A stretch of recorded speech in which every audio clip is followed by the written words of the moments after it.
Hello, everybody, and welcome to the Prospects Live Pro Side podcast. If you are watching live, there are more of us here, and we are early. And there's reasons for that, and those reasons are the trade deadline. We were planning to come on early to talk about these trades. We actually, last second, decided we're going to come on earlier to talk about all these trades because there have been so many. This has been a wild, wild deadline, and we are going to break it down. My name is Trevor Huth. I am the Director of Pro Scouting at Prospects Live. I have Matt Cease and Nate Jones with me as always.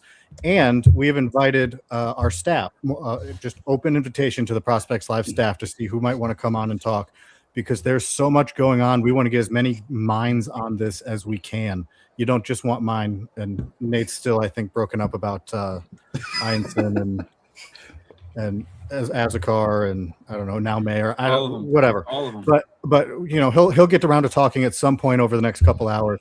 But we have the rest of them too. JB Sebastiano, Brandon too, and we got Raj with us as well. We are excited to talk about all these trades. It's going to be a lot. It is going to be a lot. I don't know. Probably should have talked about this. I don't know if we just want to focus on today or past days. Like there's just so many options. But I think that we at least have to touch on something since we haven't really had much publicly about it. If you check Prospects Live, I wrote about it, but Tarek Skubal got traded, right? That's been the big one. I think that has to be addressed in some manner before we talk about anything else. So it was Tarek Skubal to the Dodgers for Zaire Hope, River Ryan, and Brady Smith, which is I thought was fine. That's 250s and a 55 OFP per Prospects Live. Like that's a solid return for Tarek Skubal, especially for a few weeks of him. But as a Tiger fan, I should digress here. JB, you're also a Tiger fan, right? That is true. Yeah. I think you're first up, buddy. I think you got to go. Yeah. Skubal, it's kind of an interesting one. I think a lot of people keep forgetting that he's a guy that's won the Cy Young twice, but he's a guy that had surgery earlier this year already and was a guy that we didn't even know if he'd come back to throw for the year. And then he kind of rushed along and was able to come back a lot sooner than anyone expected, which has got him to the point where he's in this package. The Dodgers, it's something that they're buying in right now. They think now is the time. So they're going for it. I love Zaire Hope. As you can see, the hat I'm wearing, he was a Carolina commit. Zaire Hope, I really, really love the future there. River Ryan, a lot of people hate on the age, but he was a guy that converted to pitching at 23. So he's a later developed guy.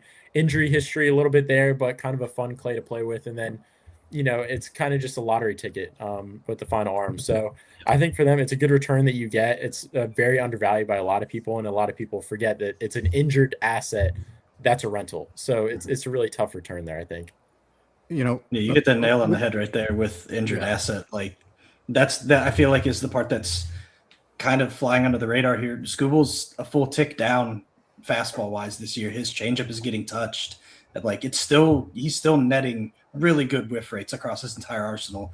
But his changeup, since he returned, is running a near 500 Wobicon. Like really, really struggling to get everything to kind of coalesce together again. This isn't the same Cy Young Tarek Skubal. And again, you're only getting him for 2 months. Now, if there's a perfect place for him to land, it's the Dodgers. They have more than enough to slow play him if they needed to, if they felt something isn't quite right, or if they want him on more of just like a lower capacity to get him to October. But I thought they did very, very well here. Detroit did. I mean, is it possible that they left some meat on the bone with what they could have gotten? Sure. But the idea that Sirota or DePaula were ever up for grabs here is just not reality. Like that is the thing that we all have to kind of accept, is that was never a thing that was going to happen. And that seemed to be this massive talking point all over social media, is that people were just a little bit too in their feelings that Skubal's going to the Dodgers. And it's like, well, they didn't even give up this. They didn't even give up this. It's like,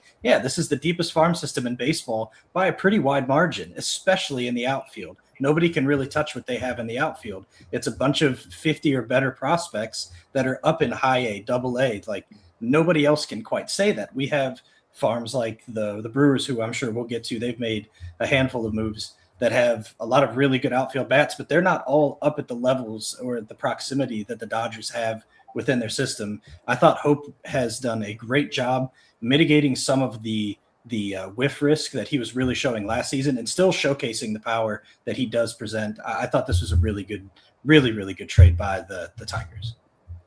want to touch on the River Ryan age thing because that's gotten a lot of talk, right? He's 27 right now. That's old for a prospect. Like he's, people acting like he's walking around with a cane or something just because he's 27 and a prospect. Right, he's playing shuffleboard with the other prospects. And look, when the trade got made, I mean, in our staff chat, I was making jokes about it. Like, I'm old, and River Ryan and I were college baseball players at the same time. I think that's a little odd.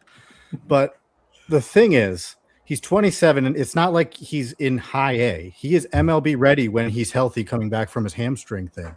So if he is able to plug right into the rotation, you are still getting the prime years of River Ryan pitching all throughout his team control. It's not like you're getting 1 year that he could be good and then it's like wasted the rest of the time. Like you're still getting a good amount of years for him. So I don't know. I think it's overblown. I think the other part of it, and again, if you want to read what I wrote on Prospects Live, it's going to be about the same thing, but there's the sentimental value of having Tarek Skubal grow up a Detroit Tiger, become this 2-time Cy Young winner, be this amazing elite arm. Other teams don't pay for the sentimental value. That's literally right out of it's a quote from, I'm quoting myself, right? The sentimental value is high, so it's never going to feel like enough. Other teams don't pay for that. They pay for the talent and the situation.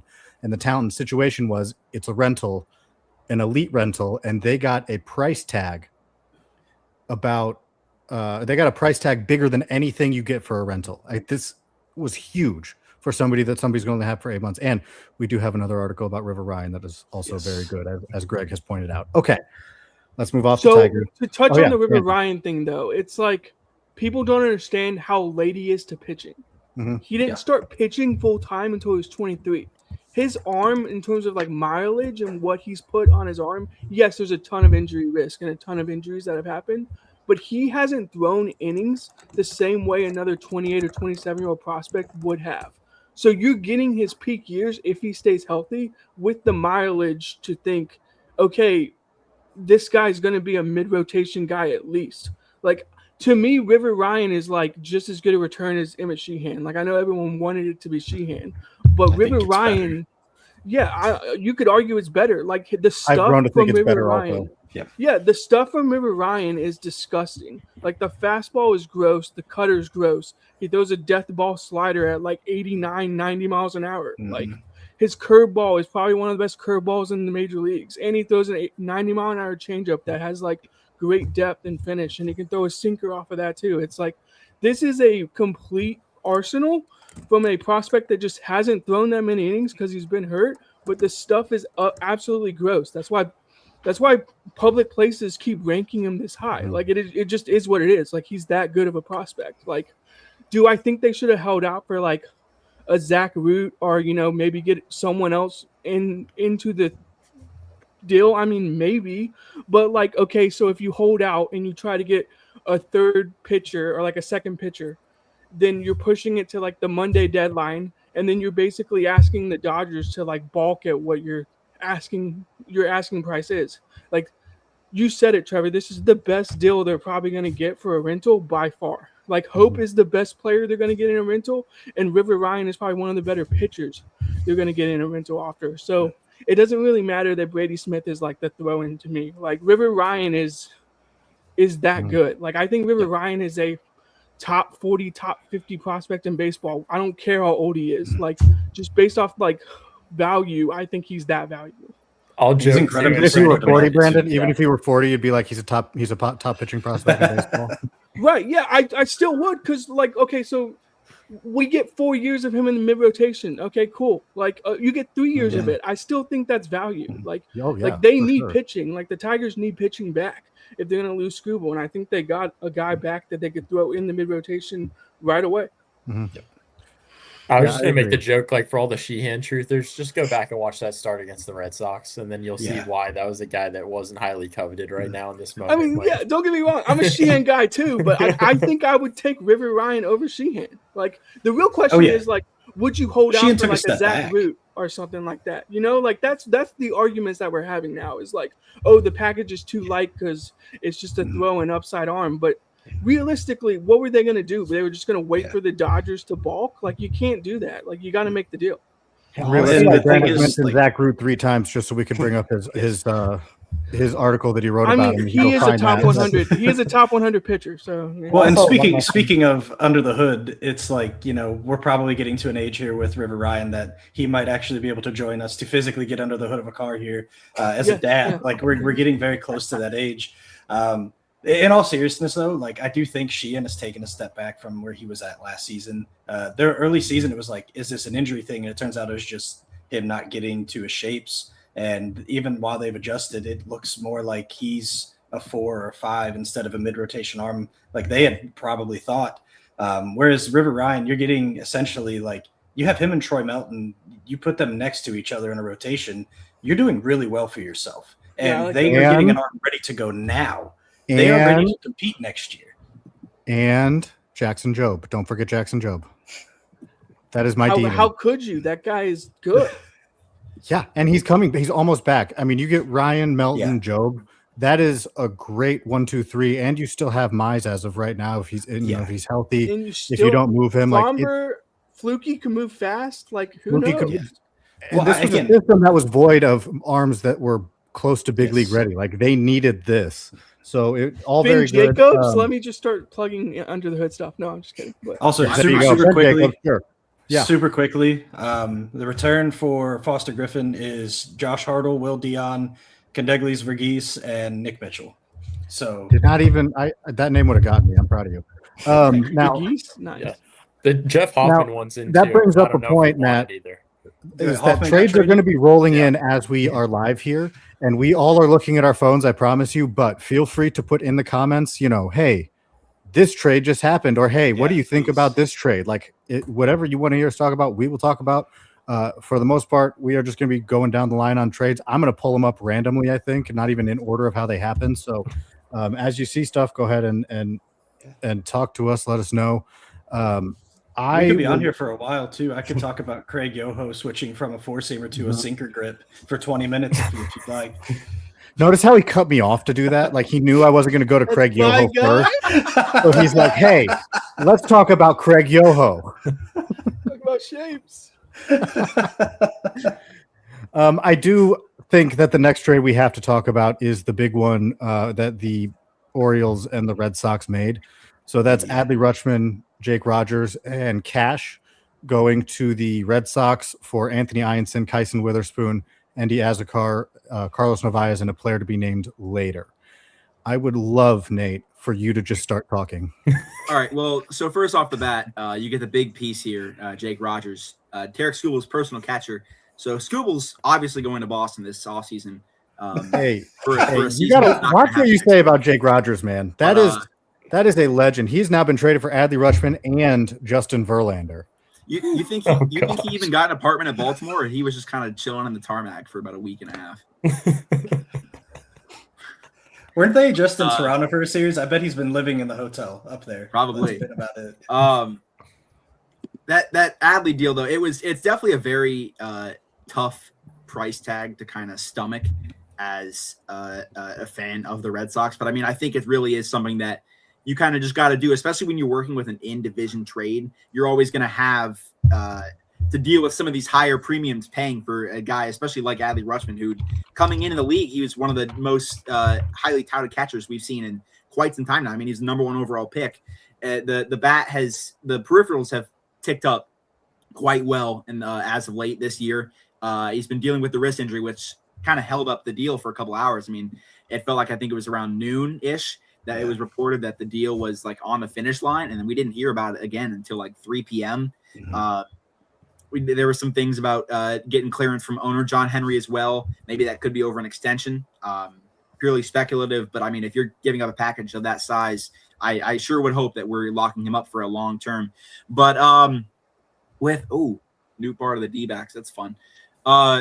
With the Adley trade, it's definitely I think it's the best catcher that I've had in my life as for the Red Sox. It's him or Veritek. It's definitely a major upgrade that we've had over the platoon with Wong and Narvaez from this year, because Narvaez has been taking a pretty steep drop this year in some of his value. The defense is not really where it was, and the offense is very much not where it was. But not to beat around the bush, but with the prospect return that the Orioles got coming back, you've got Ianson, who has had a major jump since being drafted in the 3rd round this year. The velo tick in the spring training, he kind of just took off ever since that. Just media hype over and over and over, and he just kept proving to showcase his value through that. He was pitching in Double-A with the Portland Sea Dogs, and it felt like every outing he was just coasting every single time. But the one thing that I kind of noticed, and we talked about this a little bit in our staff chat, is Ianson hadn't really showcased the ability to go deep into starts. It feels like every start was three innings, 3 2/3, for maybe 5 innings if we were lucky. He's getting great whiffs. He's got absolutely nasty stuff. He's got a great fastball, great slider, great curve. But I don't know. It's a hard one to kind of evaluate because he hasn't really shown you much past that. It could be just a 1-year flicker. It kind of just depends what you think overall about whether that stuff can stick as at going later in these games, second, third time around the order. And then, I think honestly, I've said this a few times in our chat, but I think the most disappointing of the prospects that we're losing is Endy Azekar. I think he's got crazy upside. I love his bat. It's great bat speed. He's got real pull air power. It played so well in Fenway. But the thing is, you got to consider you've got 3 elite caliber outfielders already. You've got Roman Anthony left. You've got Cedar Rafael in center, who is swinging a tree trunk right now. He might be the best player in the world. And you got in 3 games. He just took down the Goliath Dodgers on his own. Platinum Glove is best defender in baseball. I'm not taking any other arguments on that. And when you have somebody like that, it's not a feasible path to get to the big leagues. You see the same thing like we've talked ad nauseum about with James Tibbs. It's a 4th outfield profile for a farm system that has countless upon countless elite outfield prospects, along with a great outfield already as it is. So it really gets to the point where it's kind of just value at that point that you can't really expect to make it to the big leagues. Also with the fact that he's at least 2 years off. You're not going to see that value return anytime soon. And you're getting a star catcher who is kind of resurged lately, coming off of the wrist injury that's kind of plagued him the last couple of years. And that's I would imagine it's a piece that the Red Sox think is going to really turn them around and make them real title contenders, along with the just absolutely crazy run they've been on. They went, I think it was 830 win percentage this past month. It's the best statistical month they've had ever, which is insane to say, given if I told you that 2 months ago, I would have told you that I need to check you into a psych ward. That turnaround is just utterly ridiculous. I can't even fathom the how they can possibly do that. But you just have guys come up. You got Andrew Monasterio. He's been one of the better hitters in baseball this past month. It just these guys come out of nowhere. They just keep doing the right things. They keep showing up when it matters. And that's really just the name of the game. It's kind of a full circle. You got all these this large push for an analytical movement. And with what some people kind of miss out with this is finding market inefficiencies with these players. And it's kind of come full circle back to the point where playing the game the right way, playing small ball, getting on base, moving runners has kind of been devalued as of late for just power, home run, 3-2 outcome value as hitters. And it kind of, you see the same thing with the Rays. You see guys that not very many barrels in the lineup, but you're still getting a very, very high record despite the minimal run differential overall. And when you're just doing the right things and putting yourself in places to succeed and win games day after day, that's kind of just the thing you see with a new outlook on analytics as of late. Man, he was ready to talk. My gosh. He went for it. Stack bunts for days, guys. We got to bunt the ball over. That's what I'm saying. So here's one thing that we've done. We just updated all of our top 30 prospect lists, right? They all dropped just the last ones dropped the other day, just in time for them all to get decimated completely. Yeah. Now that's happened today, but if you take just our list, and we may want to reorder it and talk about it and whatever else, but if you take it as is right now and just subtract these players, I still love the top of this Red Sox list, right? Because when you take it out, Franklin Arias is still at the top. You have Franklin Primera slots in at number 2. Justin Gonzalez will be number 3, and Sadbiel Delzine at 4. Juan Valera at 5. Like, those are all still really good prospects. I'm so high on Delzine right now. It's insane. The A's, Matt. if you Matt told Thompson me, asked, one team didn't make a trade. I'm guessing the A's. if you told me, that Yeah. doesn't surprise me that much. If you told me the Red Sox could get Adley and not give away 3 of those guys that you just mentioned, Trevor, I think that's just a win. Like, whatever you think about Kyson Witherspoon, I don't love the mechanics. I still think he's like a 5 or a 4. Like, I think he can figure it out. And I know he was like trending down, but I still think he's like a back end around the top 100 type of prospect. Look, it's a big return, but you're in division, and you had people going like, well, the Yankees are involved. Like all these other teams are involved on Adley because apparently it's just like known that you're going to move him. So if it's in division like that, like the returns it's going to be that big. Like I love Azokar, I love Einstein, I mean I like Witherspoon. That's going to be a big return. It just is, and I think they did really well. I told myself at the beginning of the day, like when I heard the Adley stuff, I was like, if they trade Adley for like a soft package, you may never know what he told himself. Yeah, I might puke up. So, oh man, yeah. All right, Raj, we're gonna let's talk about a different trade here. You haven't said anything yet. What trade has intrigued you today? Probably the one I just went down with Jeff Hoffman to the Twins because I really like the guys who came back. Deshaun Hill, he has very good stuff, but the control not so great. He reminds me a bit of Johnny King a little bit, like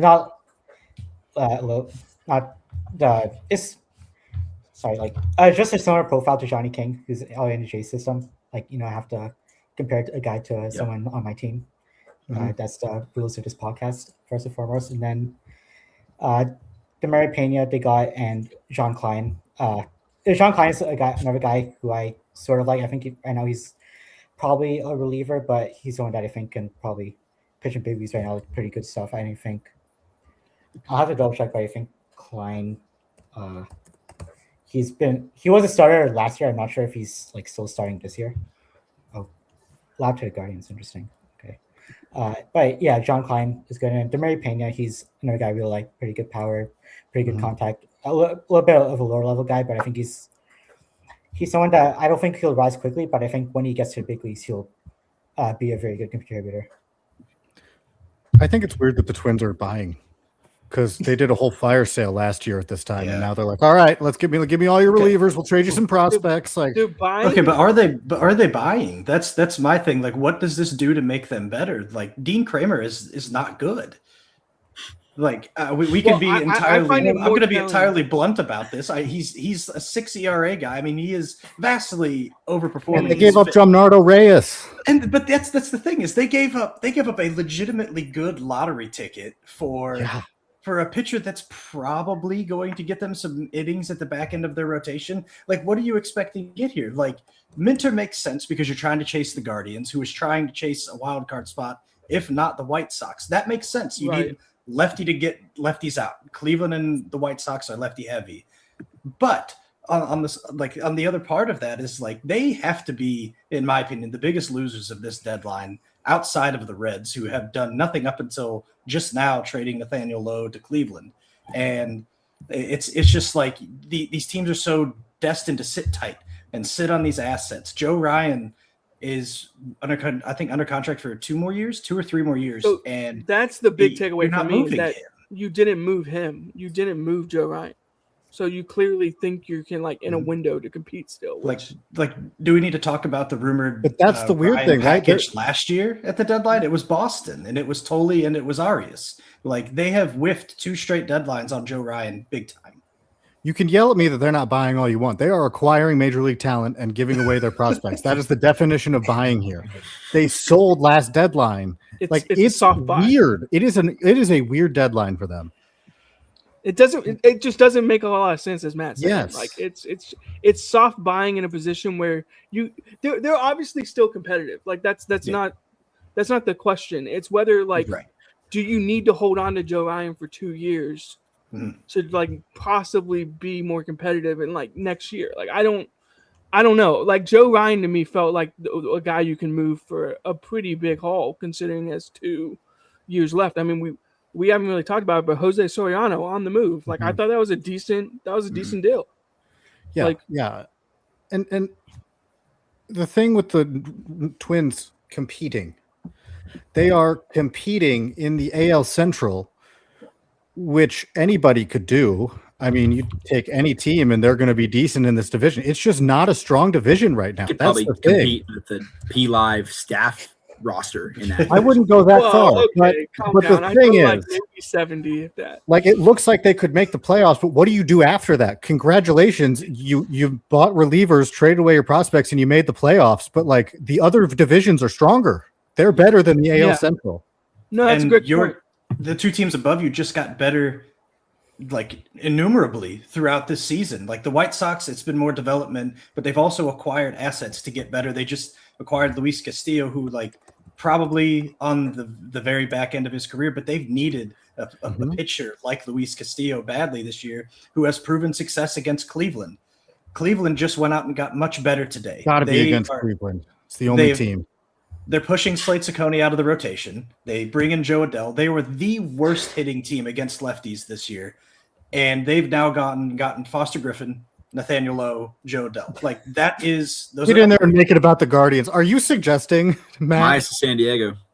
Matt, are you suggesting that the entire reason, the only reason that the White Sox went out and traded for Luis Castillo is so they had somebody to pitch against the Guardians? Well, no, but the entire world revolves around the Cleveland Guardians. This is a well-known fact. This is okay. This that is a pot tight kettle division right there. chase. That is the pot calling the kettle Red Sox. This is a tight division. Hey, you race. brought up the Red Sox. I didn't. That's more of what I'm saying. This is a very tightly contested division race. That if the second place team does not win that division, there's no guarantee that they are getting in the postseason. So they are fighting against each other. They have to improve against each other. Now, obviously, they play games against everybody else, but Chicago badly needed innings, and I think them and Cleveland have done very well. Whereas the Twins, I'm just kind of like, what is happening here? The Twins, the Royals, and the Reds have been very strange. Very strange. Oh my god! Also, the Padres. Padres have been odd. Okay, I while love we AJ wait Preller. to see what AJ happens Preller with Casey Mize, is- because I'm going to bring it up immediately, because Tigers are the important ones. You guys can talk and think all you want, but we outnumber you 2-4. Anyway, while we wait for that that return, let's talk about the Guardians. And my question for you, Matt, they just traded for a first baseman, Nate Lowe, from the Reds. Why do they hate Ralphie Velasquez? He's just not ready yet. That's all it is. He's close, but like there's still things to work out. Again, he's in his age 20 season in AAA. The fact he's even here and got up there as fast as he did is pretty remarkable. And been good. Like he's not lost. Yeah. No, he's been quite good, especially over the last month. He's really shown that he can move out of some of these growing pains. He when he first came up, first month he spent in AAA, was like a 40% whiff against sliders. Over the last month, it's down to 15%. Like all he has done at every level is show growth against better pitching, and it's been immediate and sustained. That's, I think, a top-heavy part of the Guardian system right now. And what made it so hard when we were discussing how to rank that list was each of their top 3 hitting prospects are exactly this way. But I think it's smart to wait on Ralphie. I do think they're making the right decision here. Lowe will come in and immediately help against right-handed pitching because Manzardo has been not just insanely streaky, but not very good. He's been the worst qualified first baseman in all of baseball this year. Rhys Hoskins has not provided much, and they sorely lack on-base ability and power from a position where they badly need it. I don't think Nathaniel Lowe is giving you a ton of power, but he's at least giving you better at-bats, competent ability to get on base. And then Foster Griffin is going to push Ciccone to the bullpen, and I think that is necessary here because I think Ciccone's stuff will play up a lot better out of the bullpen, whereas Griffin can easily slot into the middle of this rotation with Williams, Messick, and Bybee. And those 4 plus Cantillo is now your 5. That's the best rotation in this division, and I don't know that it's particularly close. You know, they probably got Lowe to have somebody to hit against Luis Castillo. They're just playing the first test. Look up the platoon splits. Look up the splits right now. I'm on it. But yeah, you're making some good points there, right? And the Guardians are one of the teams I think that could come out of this division. 4 for 11 with a homer. And Can I maybe talk make about some noise in the playoffs because they have such a good rotation. By the way, the deadline has officially passed, right? So we're just getting the deals trickling in that were turned in before the buzzer and aren't announced yet. There's Do we the know deadline's Mize over, returned guys. yet? We made it. Oh my Can we- gosh, everyone can breathe now, kind of. Where's my shortstop, Can- Craig? Can we touch on Foster Griffin real quick? Please do. Yes, please do. I think he's like a 4 or 5 starter, but he's been pitching like a 2 Mhm. this year. Yeah.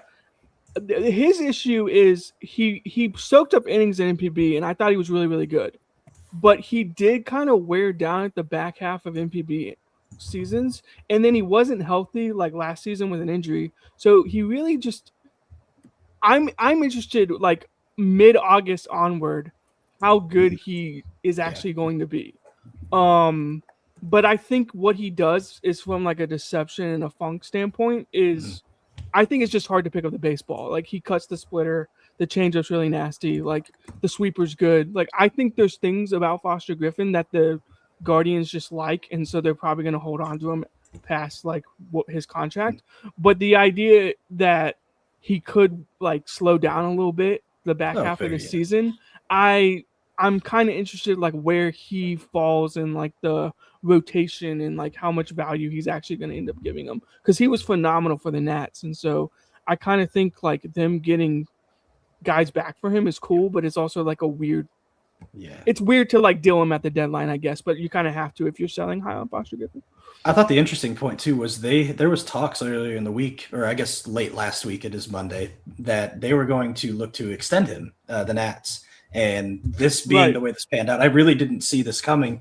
But no, I totally agree with you. But I also think Cleveland has a really good system in place. Last year, they went to the 6-man rotation in September. That not only preserved their arms, it made their arms better when October rolled around.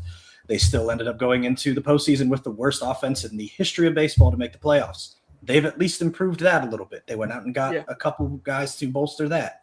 So again, like this isn't – it's more of like kind of stacking and assuring in spots where they desperately needed it to be, because Slade Ciccone has not been good this season. Slade Ciccone has been exactly what he was in Arizona, which, I mean, again, you're trading a rental Josh Naylor for Ciccone and a comp pick, so be it. But they have needed pitching depth because all of their pitching depth is hurt. Between Kyle Steven going down for the season, Tommy John, Braylon Doty's dealing with arm fatigue, Franklin Gomez has been dealing with elbow inflammation, thankfully not a serious, Justin Campbell, oblique injury.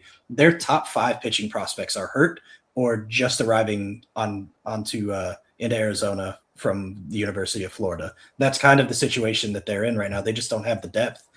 They cannot realistically count on Logan Allen or Austin Peterson to get them innings, and now they legitimately have 6 pieces that they can throw out into a rotation in September. Probably preserve Griffin's arm, definitely preserve Gavin and Parker Messick's arms for sure. All right, JB. Casey Mize and Gage Workman for Cash Mayfield and Jackson Wolf. Whoa. Interesting. Mayfield. Ooh. JB, what do you think? I mean, Mayfield's fun. I mean, it's a fun projectable frame that you think is going to add more velocity. I mean, that's what the Padres banked on with him being a Midwest kid. He wasn't really filled out. Threw a lot of strikes, good changeup. I mean, he's a guy that is kind of fun, projectable guy. Wolf is another one. He's a little bit older. I'm pretty sure he's in the 21 class from the Padres.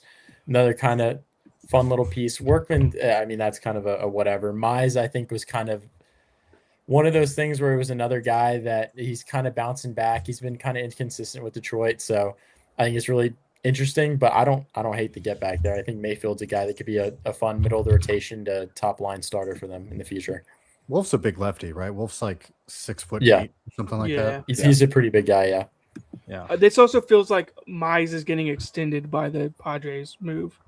I don't think you make this move unless you're extending him personally, but they just don't have a farm to really deal from to make this move, and Preller is just running on fumes trying to get this window to stay extended with the contracts that they have on the book that they cannot seem to move off of. But I strongly doubt he is going to do anything other than try to at least buy in some capacity while Machado is still there. I'm just waiting for the Duran deal. I've heard for 3 years about how enamored AJ Preller is with Jarren Duran, and it's been 3 years of smoke and mirrors. I can think of a certain pitcher that is no longer playing baseball that had very similar teammate problems as Jarren Duran, and I do wonder how much of a factor that plays into all of this. Oh, So- no, I'm just kidding. So I did make it about the Tigers, and I make fun of Matt and Nate for doing that about the Guardians and Red Sox. So I'll wear that one on the chin. But we have the Lars Nootbaar trade here from Matt, Daniel Egan, Ruben Santana, and a player to be named later. The Cardinals, I think, Egan's have had a good. very Yeah. good trade Yeah, deadline. Egan's pretty fun. Egan's good. Big strikeout, Egan- big whiff. Egan is fun. He was fun in the wasn't he the guy at the combine that everyone was like enamored with? I could be wrong. That feels correct. I might be wrong about that, but I've kind of liked him for a little bit. As like he's 23 now, but I think he's got big whiff and big strikeouts. Like he's running a 29% K rate in Double A right now. Mm-hmm. He was a big high school draft guy from North Carolina. He went to Fuquay. That's what it was. And he was a high school kid, but he had a lot of control issues, went to school, and then went back. So, yeah. And to that point, JB, he is running like a 45% zone rate this year. So he's still like not in zone a ton, but he's getting a ton of chase and stuff like that. Yeah. So it could work as like I think he's a fun pitching prospect. Good note from Matt there. Yeah, I feel like that's another big part of how difficult it can be to trade with the Diamondbacks is the Pitching Diamondbacks. divorce minor league park for pitching. That's probably not good for a pitcher. I was gonna say It's every single across one of multiple them- levels too. Yeah. Like they have multiple levels where they are just constantly struggling to get to the right shapes that they would be able to get to at 99% of the other parks. So the Cardinals add Egan, but they also add Alexander Frias and Josiah Ragsdale, which is, from what we can tell, looks like a heist of a day for them. It's a little scary to me that the Brewers were willing to trade Alexander Frias, but I also said to you guys, like, are they even going to notice? They are such a deep and filled farm system that, like, they can do this, and they still have one of the best farm systems in baseball. Yeah. Ragsdale has been a huge pop-up guy who's performed really well. Alexander Frias looks like he's on a rocket ship right now. He's an 18-year-old who's posting insane exit velocities and hitting well. He was promoted off the complex before the season ended and has been not terrible in single A. I think he's hitting a lot of ground balls, but overall, like, he looks like he is the chance to be a very, very good prospect.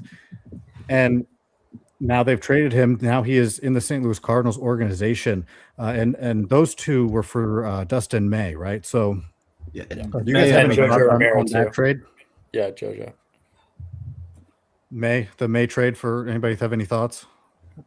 Where do you start? To be honest, Well- I mean, this is a haul right here if you're the Cardinals, because these are both possibly rentals. I think May has a $20 million price tag. I think it's either team or mutual for next year. I cannot remember which.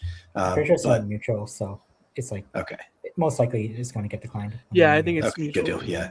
Yeah, so that's basically two rental pieces for two very good prospects, and it's like with Milwaukee, it's super intriguing to see what they do with pitchers. So it's like you never really want to doubt what they're getting back. I thought the Cardinals have done a great job, kind of revitalizing Dustin May's career pretty well here this season. Letting him lean more on the cutter has been a huge revelation for him. And then obviously Romero has been talked about getting traded to a contending team for probably the last 13 months. Like it's been the last deadline to this deadline. But this is a huge price tag. And like Brandon was talking about earlier, the divisional price tag is a very, very real thing.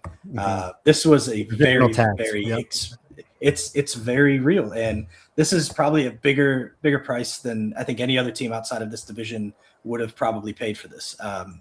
But I do think you're right, Trevor. I do think that the Brewers do a really good job signing and developing both through the draft, through international free agency, that they may not miss Frias, but it's also like what Frias could possibly become is just something that I don't really know if any other trade in this deadline could possibly live up to with a prospect that got moved. I thought this was bar none the best haul any team got back for what they had traded from their major league team. I think it's good for the Brewers. I'm just interested what the pitching lab is going to like do with him with May. Like, I don't think they're going to change much. I think it's more just like they identify guys that they really like. They get those guys in zone. Those guys have nasty shapes. And could they sign him past this year? Like maybe it's like a head start to be like, hey, Dustin, like we get you in here for like 2 months or 3 months, and then like you pitch really well with us. You do stuff in the playoffs, and then we sign you like next off season or whatever. Like even if they don't pick up the option or whatever the case is there, like I think it's a good move for the Brewers. Yeah. Especially like you were saying, Trevor, they have so much talent Mhm. that I think you can make a move like this and feel okay about it. I think They've like, added the talent question, without giving up their top end. And Brandon, I can tell you exactly what they're going to do with Dustin May. They're going to go into their closet where they keep the fairy dust, and they're going to grab some, and then they're just going to sprinkle it, and he's going to be throwing 105. Yeah, I think there's something to be said that you've had the past two deadlines. May is dealt for, I mean, pretty comparable or pretty significant prospect value, all things considered. But for two teams that are kind of known in these recent years for their pitching lab, it kind of just shows like we don't have everything, all the data that are at our disposal, all being public facing. But I mean, there's got to be something that's flagging all these teams. They're like, yo, we can get this guy and we see something that we can do and make him back into the mold that he was, where he was one of the more valued pitchers in baseball in his prime in LA.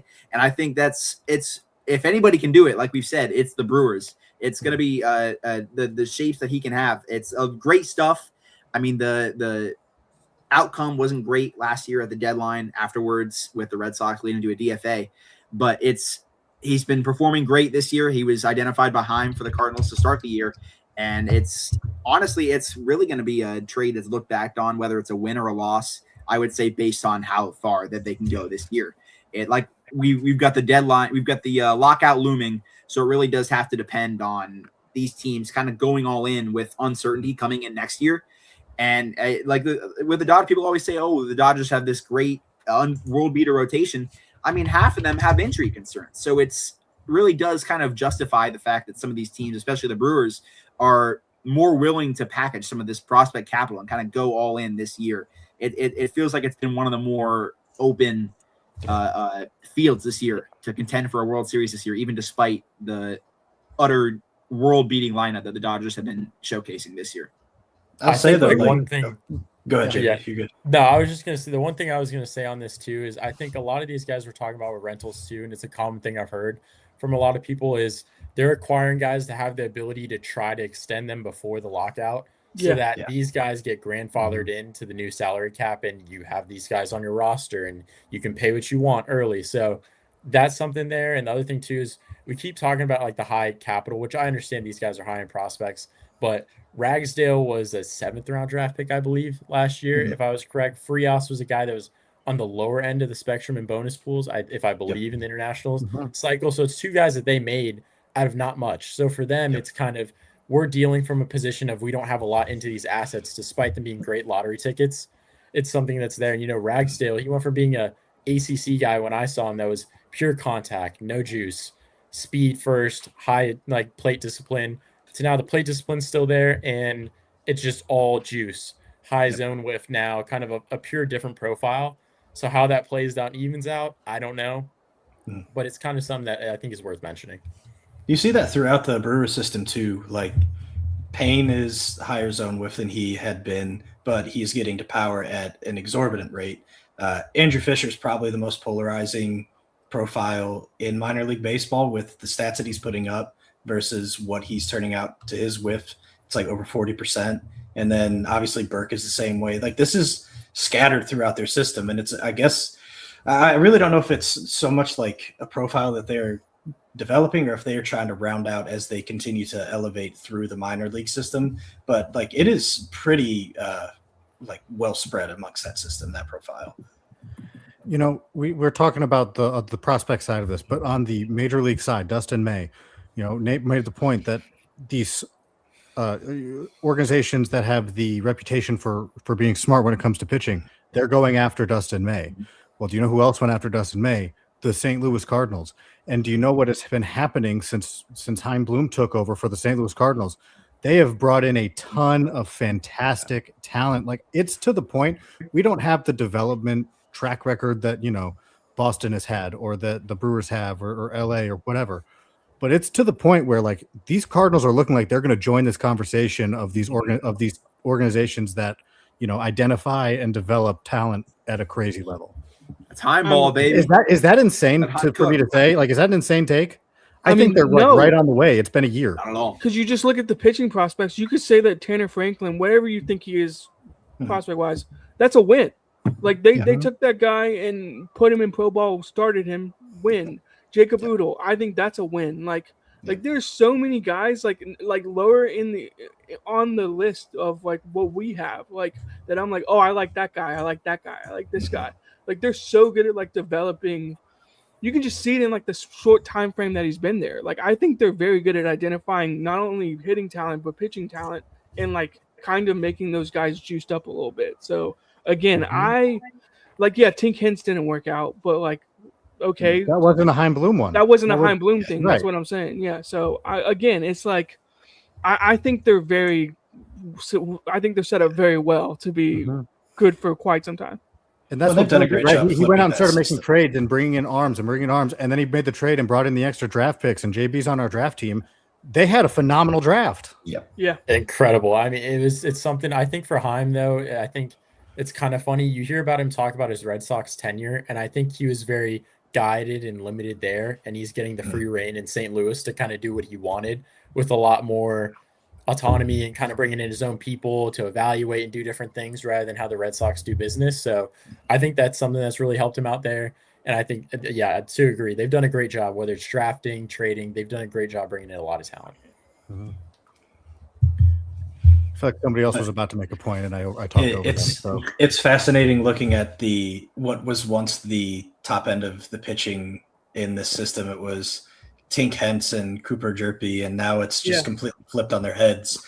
And overnight, it became Cincha, and now Tegan Coons, Tanner Franklin. Like they have pitching, they have pitching throughout the system. That's it's pretty ridiculous. Not even mentioning Senja as like a guy they went and targeted. Yeah, exactly. Yeah. Like, and like they've made the right moves in terms of what they've moved off of. They've made the right trades. I think I prefer their style of how Bloom traded. Versus, say, the Nationals, who have been really just targeting quantity more than anything else. I think you look at both the trade with Cleveland and then the trade with the Yankees involving Luis Garcia Jr. Like that's kind of all they've targeted is this quantity, which I totally understand. They want to get their hands on as many traits that they like as possible with as many arms as they can get. But I thought Bloom has done a great job just kind of flipping the system with its pitching almost overnight. And it's been in the course of a year. And then they've shown that they can do it at the major league level with, I think Libertor's had a much better season. And then May has been very good. McGreevy's been really good too. Yes. And like that's a big reason they were competitive. Like they were out. You're talking about traits and all this stuff. Well, they're getting tools. It's not just pitching, right? Yeah. They brought in Ty Pete. That is the ultimate upside if you can develop it prospect that you could bring in. I mean, that they are valuing or finding these guys who have this immense upside and flaws and saying, okay, right, maybe that is just traits. But I Rocco think Maniscalco in the draft this year is just like that too. Like Maniscalco is tooled out as hell, and he's a guy in game that people had questions about. So it's the same thing you're talking about, I think.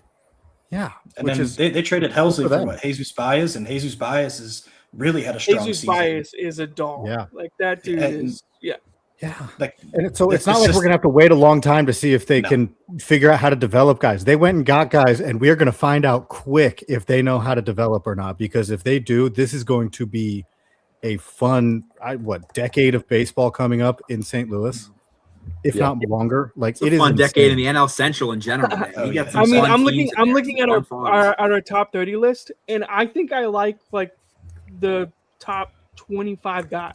Like that's their farm system's loaded. Like and then you get down there and it's just like it's like D Kennedy down there towards the bottom. It's like I love what D Kennedy has tools wise. He's a super fun ball of clay, and now you're just like, man, this whole system is just top to bottom way more interesting and has a lot more potential than it did 8 months ago.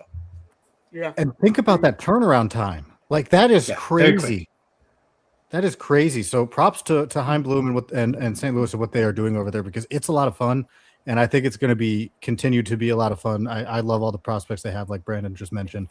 Okay, let's move on here to a different organization. What? I have a quick question because, like, Okay. obviously we are targeting the Cardinals as like pretty big winners of this deadline with what they've been able to do. Yeah. Can we probably talk about the Giants and having a similar organizational turnaround? I was within- just about to bring up the Giants, man. You just cut me Yeah, off you- so you could you're bring up the on- guy I I'm so was going to bring sorry. up, You or the were on team I was same going to bring up. wavelength. You were on They've the Not gotten to some jump in fun for a arms. That's what I second, was going to too. say next. And you're like, hey, wait. To jump in for a second before you completely get off the Cardinals just got Caleb Ferguson as well from the Reds. Oh, So nice. just For throw bonus that in. pool money. So, Yep. yeah, It's so called I didn't know. I was just identifying. kidding before That's we called jumped off, identifying so. talent. No. How many teams has Caleb Ferguson been on in like the last 3 years? It's like 5. Several. Yankees, So Trevor, it's everybody. you're saying that about the Giants. I had a coworker who just messaged me. He's like, the Giants kind of cooked this deadline, like low key. I'm Yeah. like, I think high key. I think the They have- Giants are like awesome. I mean, They've had a tremendous last whatever month. you traded away, you got Ramon Marquez and Henry Lelaine. Like, I think you did good, and it's not all they got. Yeah. By And the they way, get Meyer. Oh, whew. yeah. Yeah, exactly. Super Wow. glove, Marcelo Meyer. I mean, you can't go wrong with that. Yeah, Nate, how do you feel about that one? You, That's the next I one. got to be honest. Of all the trades that the Red Sox have done, or anything the Red Sox have done, I think Marcelo Meyer, for some reason, was the biggest reaction Nate had in any of our chats for I think it's just Snapchat or platoon, anything. Reliever. platoon punt. I mean, See ya. it's a controllable high leverage reliever. Eric Miller has been pretty damn good this year. The stuff has been great. I mean, he's been getting a lot of whiffs. The walk rate's a little concerning. He's running a 15.5% walk rate. He hasn't been great in save situations, which thankfully we don't really need him for. We've got a super bullpen right now. You've got Slayton in the 6th, Guerrero in the 7th, Whitlock in the 8th, and you got Chap in the 9th. And don't let us win tonight. But I'm not super enthused on giving up on Marcelo Meyer. There's obviously been some character concerns, not character, but like I don't even know the way to word it, but just the way he's been kind of thought of in the organization has kind of not been great these last couple of years. You had a report earlier this year, and he instantly went on the IL afterwards. It was kind of a hit piece almost of them saying that Meyer doesn't really play through injuries. He's a little soft, is what the report was coming from the I believe it was from the Globe. It has really been something that's kind of followed Meyer his whole career. He's been a lot of injuries. It's kind of the point where he's never really gonna hit that ceiling that he was earmarked for coming in the draft. It was 2021 draft. We took him 4th overall. I mean, there was a point there where he was rumored to go number 1 overall for a while. I mean, it was supposed to be. I remember draft day. He was. I know. MLB Network isn't always the most responsible with their player comps, but it was Brandon Crawford with a glove and Corey Seager with a bat. That's obviously never going to get there. But the swing was smooth as butter, though. There was a whole thing about how the Tigers it's a gorgeous Jackson swing. Jobe over Marcelo Meyer. It's a gorgeous swing. I love some of the stuff that he presents, but I mean, it's just been injury plague. The power seems to have been sapped. I mean, he's just had so many shoulder injuries. It feels like every year he'd come up lame, 30, 40 games a year he's missing. It's just kind of gotten to the point where it's like we can't really do much with you anymore, man. I mean, like, if you're not going to be able to play and then you're also showing these character concerns, he kind of just has to grow up. I mean, he's been in the organization for 5 years now, and he's still kind of acting like he's a second-year prospect. It's kind of one you hate. I got to be honest. The way you're talking, it sounds like you're happy about the trade. Yeah.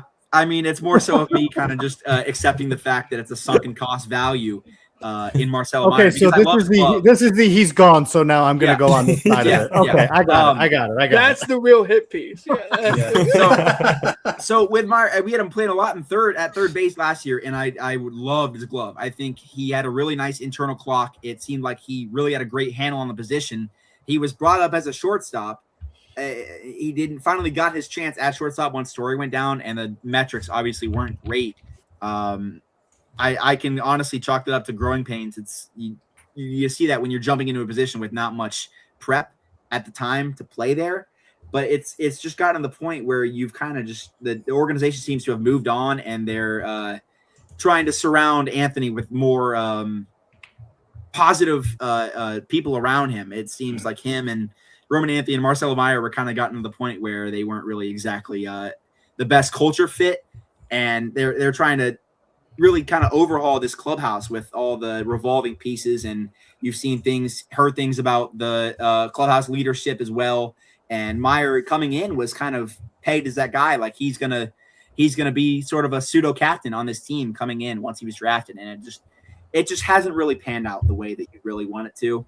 So Nate, on-field skills wise, with Marcelo Meyer, are the skills that made him such a high caliber draft, are they still there? Like, has it deteriorated? They definitely have deteriorated. I mean, the whiff has been really weird to watch. Like the zone whiff hasn't been super insane, but I mean, it feels like every time I'm watching him, it's just chase. It feels like he's incapable of hitting a ball below his belly button. I mean, it's been the pitch recognition, the chase overall, it's just not a very sustainable profile overall with the bat. It's just a lot of regression with the bat, and he hasn't even really been able to carry that defensive profile that he carries as well. So it's kind of just a lost cause that you've got. I do believe in the turnaround is possible. I don't think that the Red Sox at this state are really in a position where they can wait on the profile to turn around, especially when you've got somebody with a similar fall off in Christian Campbell sitting in AAA right now trying to refix his swing after starting out super hot the year prior. It's just a lot of hoping for turnarounds for a team that at this point is honestly contending for a World Series. You gotta bolster the team as well as you can. Yep. You had Breslow quoted, I believe it was 2 weeks ago. He said, "I'm at this point, I don't really believe in winning trades. I believe in bettering the big league roster." And I think that's been kind of something you've seen, a trend shift overall with some of these contenders overall in baseball, especially with the lockout coming up. It's kind of maximizing this window that we have with the uncertainty we have going forward. And I think it makes for a really interesting landscape in baseball going forward. It brings up another point about the trade deadline as a whole, because fans will look at a trade and be like, "Oh, that's terrible. Like they did awful." Yeah. That's all. But here's the thing. These are major league organizations that are not going to make a move that they don't deem good, right? Their model, their whatever, they think they got the best deal, right? So in this case, right, the Red Sox got the value that they thought they should for Marcelo Meyer, right? It tells you something about the player. The Tigers thought they got the value they should to trade Tarek Skubal. If they didn't get that value, they're not going to be like, "Well, we got to trade him. Just send him off for anything." That's not really an MO that a front office, at least I hope, and I would guess for at least 28 of them, that they have, right? So it's the point of, it might look bad, but this is what the team thought was good based on every model, every information, because they have more information than we do by a lot. Yeah. Right. So yeah, the one thing I'll say on this too, I guess now to go on the opposite of Nate, to come to Meyer's defense here a little bit. And so knowing him a little bit, so he was from California. Like I lived in Southern California, kind of the same thing. Like I knew some people that knew him. He's a very laid back guy. Like he's a very laid back type of guy. And I think he got thrust in an environment in Boston that is not great for a Southern California kid. A lot of guys that have gone there have not really done well with that. You're not used to, again, even if you play for the Dodgers, the scrutiny and the spotlight that you're in is nothing near where you're going to get in Boston, Philadelphia, New York, all these places. And he was under a microscope from the time that kid took a field. And, the injuries and all that, I think they tried too much to tap into the power. It was just natural gap-to-gap power, and he was a plus defend, and they tried to make him something that he's not. And I think that's where the chase came from, is just really trying to pull the ball in the air, hit for more power. The same thing they did with Roman Anthony. And for one guy, it may work. The other guy didn't. And I think it was kind of one of those things that the Giants are a great fit because the ballpark's great for the swing. It's gap-to-gap power. It's going to work well with the big alleys there. And he's a good defender. Mm-hmm. I think it works out. The Eric Miller situation, it's probably a good switch off. It's two teams going in different directions, like Nate was talking about. For Boston, you put the foot on the gas. They're going all in. They've given up a lot of young talent to go all in right now for guys that people say, hey, it's a bad deal. But if you win, it's like the Chapman trade in 2016. People said Gleyber Torres is a hefty price to pay. It was a hefty price to pay, but you win the World Series, so you don't care. Mm-hmm. And that's what they're trying to do. So, yeah, I think it's a good all-around trade there. And it seems like a change of scenery type trade, too. It's just like give him a chance to go somewhere else, and who knows if he plays every day, he still might platoon. But the idea is like when I look at him, I think, okay, it's probably like you were saying, JB. It's probably gap to gap power. The power looks gone from like other numbers, but I will say it's 85th percentile bat speed.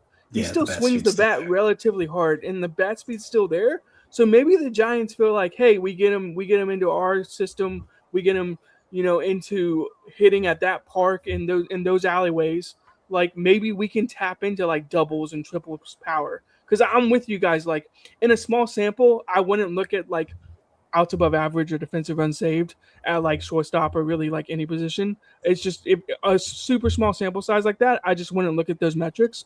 If everything about Marcelo Meyer is that his glove is plus. So I think he's going to be a plus glove wherever they decide to put him. And I think that the idea is like the Giants can kind of, figure it out and play him as they need to and see if all works out. But this change of scenery trades usually end up going decently well for the player if there's still juice to tap into there. I think that there is a lot of meat left on the bone for Marcelo. I do think I pretty strongly resonate with the fact that it is more of a change of scenery move. Like I said, I think the glove is definitely still there. I mean, he was wonderful just off the eye test alone at third base last year. I think if he can, at the very least, he can handle the hot corner. We know that. So, I mean, there were some talks maybe pushing him to second base. I would have liked to see him just take shortstop for the whole season. But I mean, after Story had a 2020 season last year, it was kind of just killed any notion of him being able to start the year at shortstop.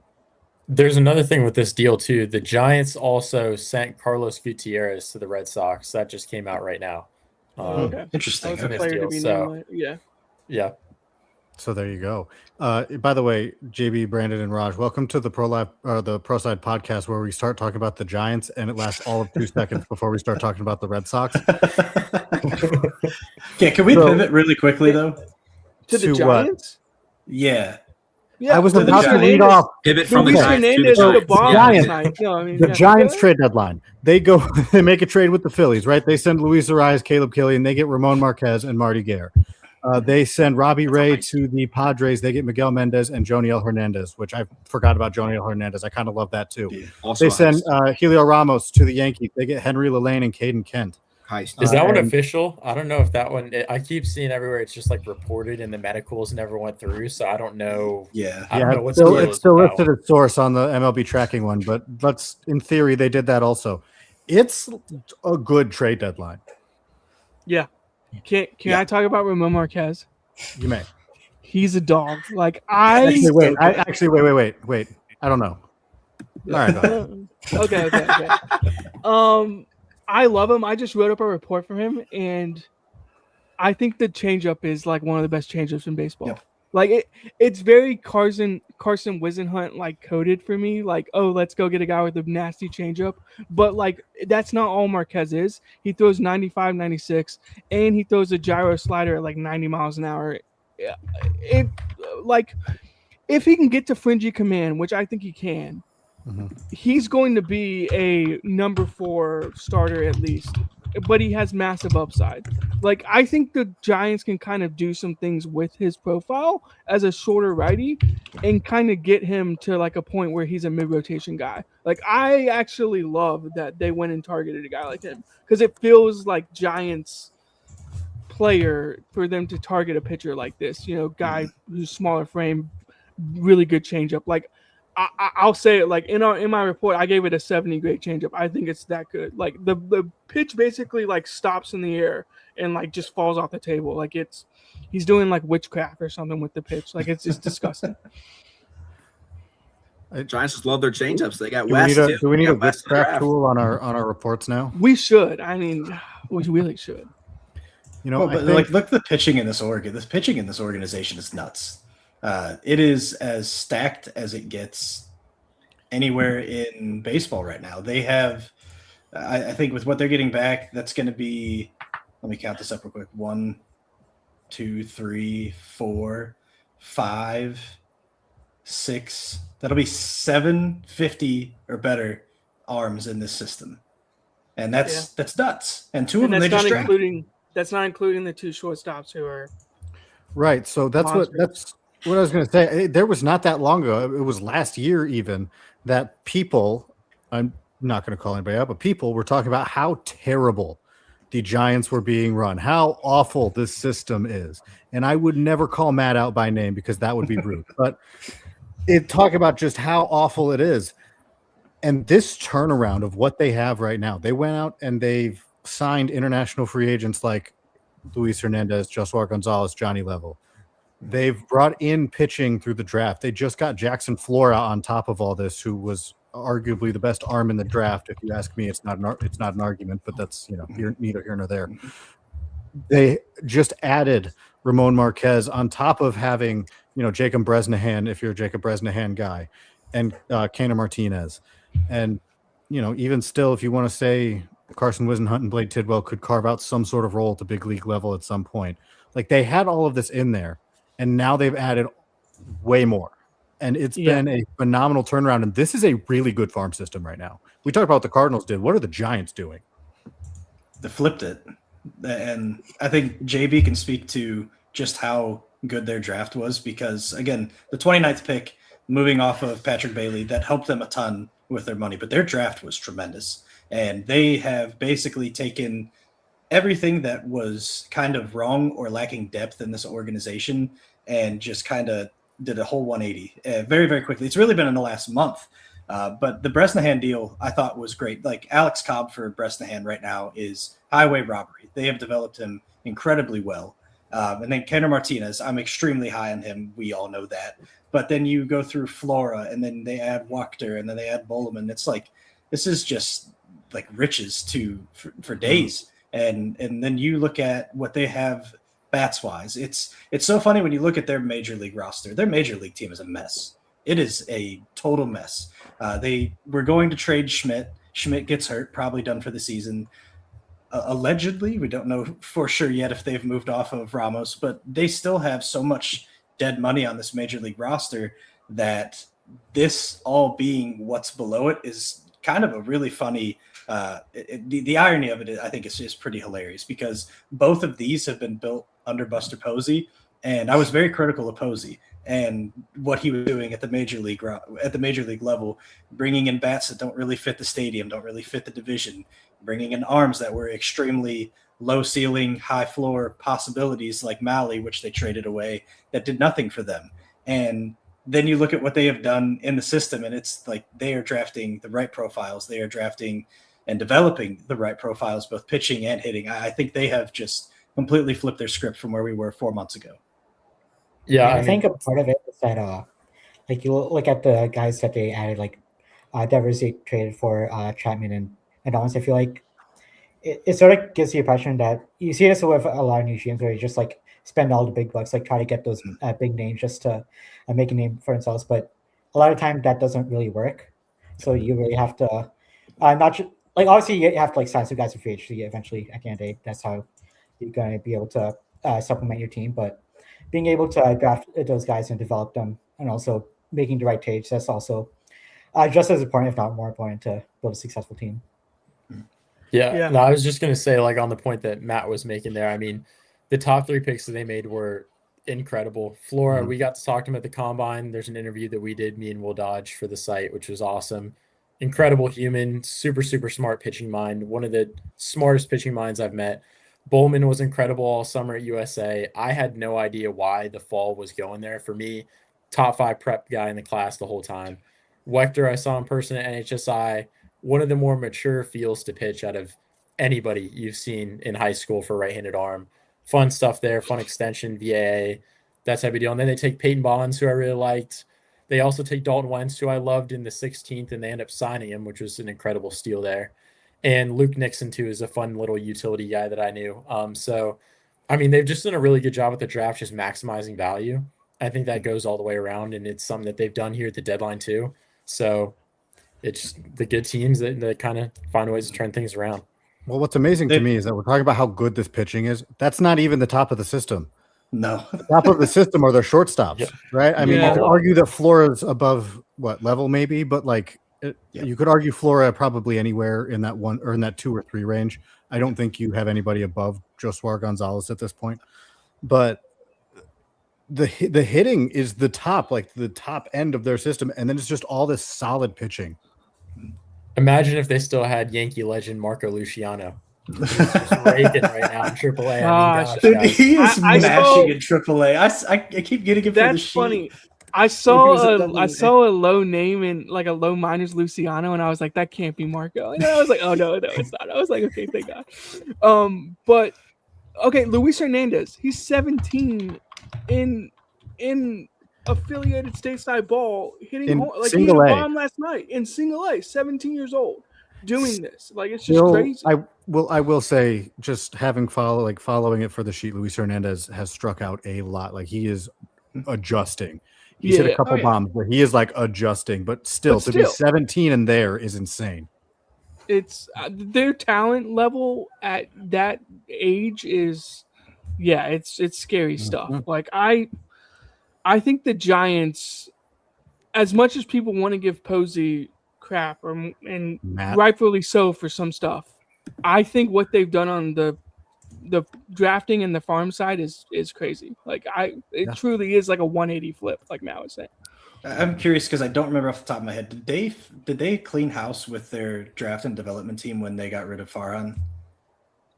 Or did a lot of those people stay?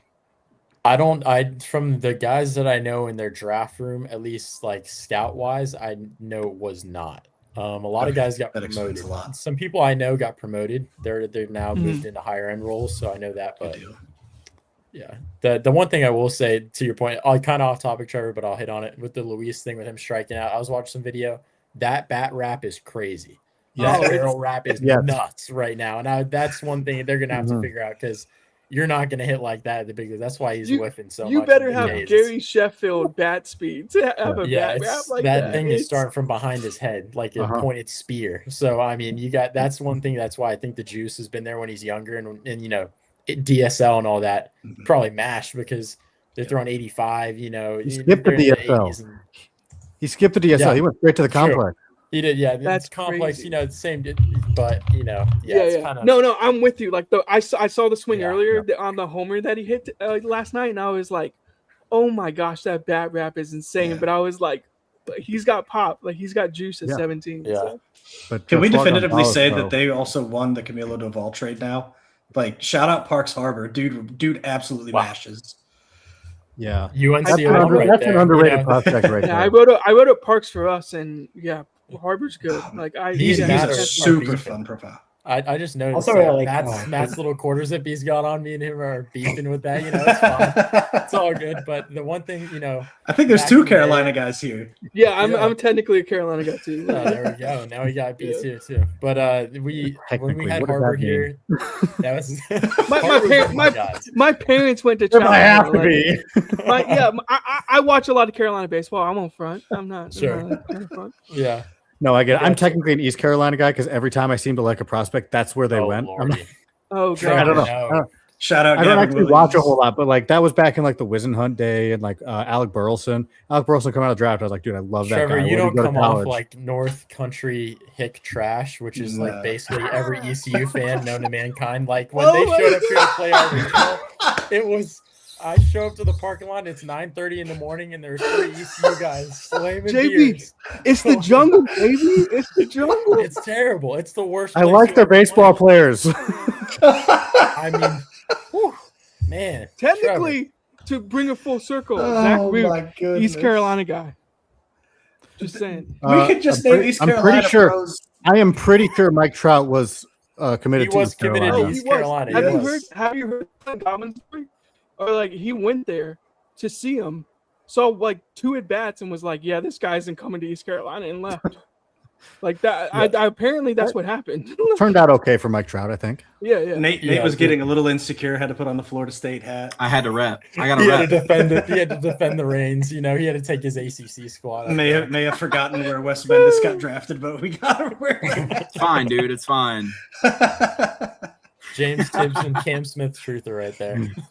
Oh my gosh! So hey man, shout out Buster Posey, Florida State alumni too. Yeah, with the turnaround. He'll be a big shout Hall of Famer. Big shout out to Posey for not making a tragic mistake that I think a lot of new GMs and presidents of baseball operation make, and just cleaning house for the sake of doing it. They had a really, really good team in place there before he got there, And for him to kind of go in and just basically assess the situation, I got to give him a lot of credit because there's a lot of moves at the major league level, and his rhetoric going into the season was ugly. Like the things that he was saying he was looking for in players, I'm like, this just doesn't make sense. This is not modern baseball. And then you look at their system now, it's like, that's modern baseball. That is what this is supposed to look like. And the way that they constantly are developing guys, it's just big shout out to him. He has been put through the ringer by me, namely here, but like give him credit. I wish we had the video we could put side by side. You weren't right the now. only person that was like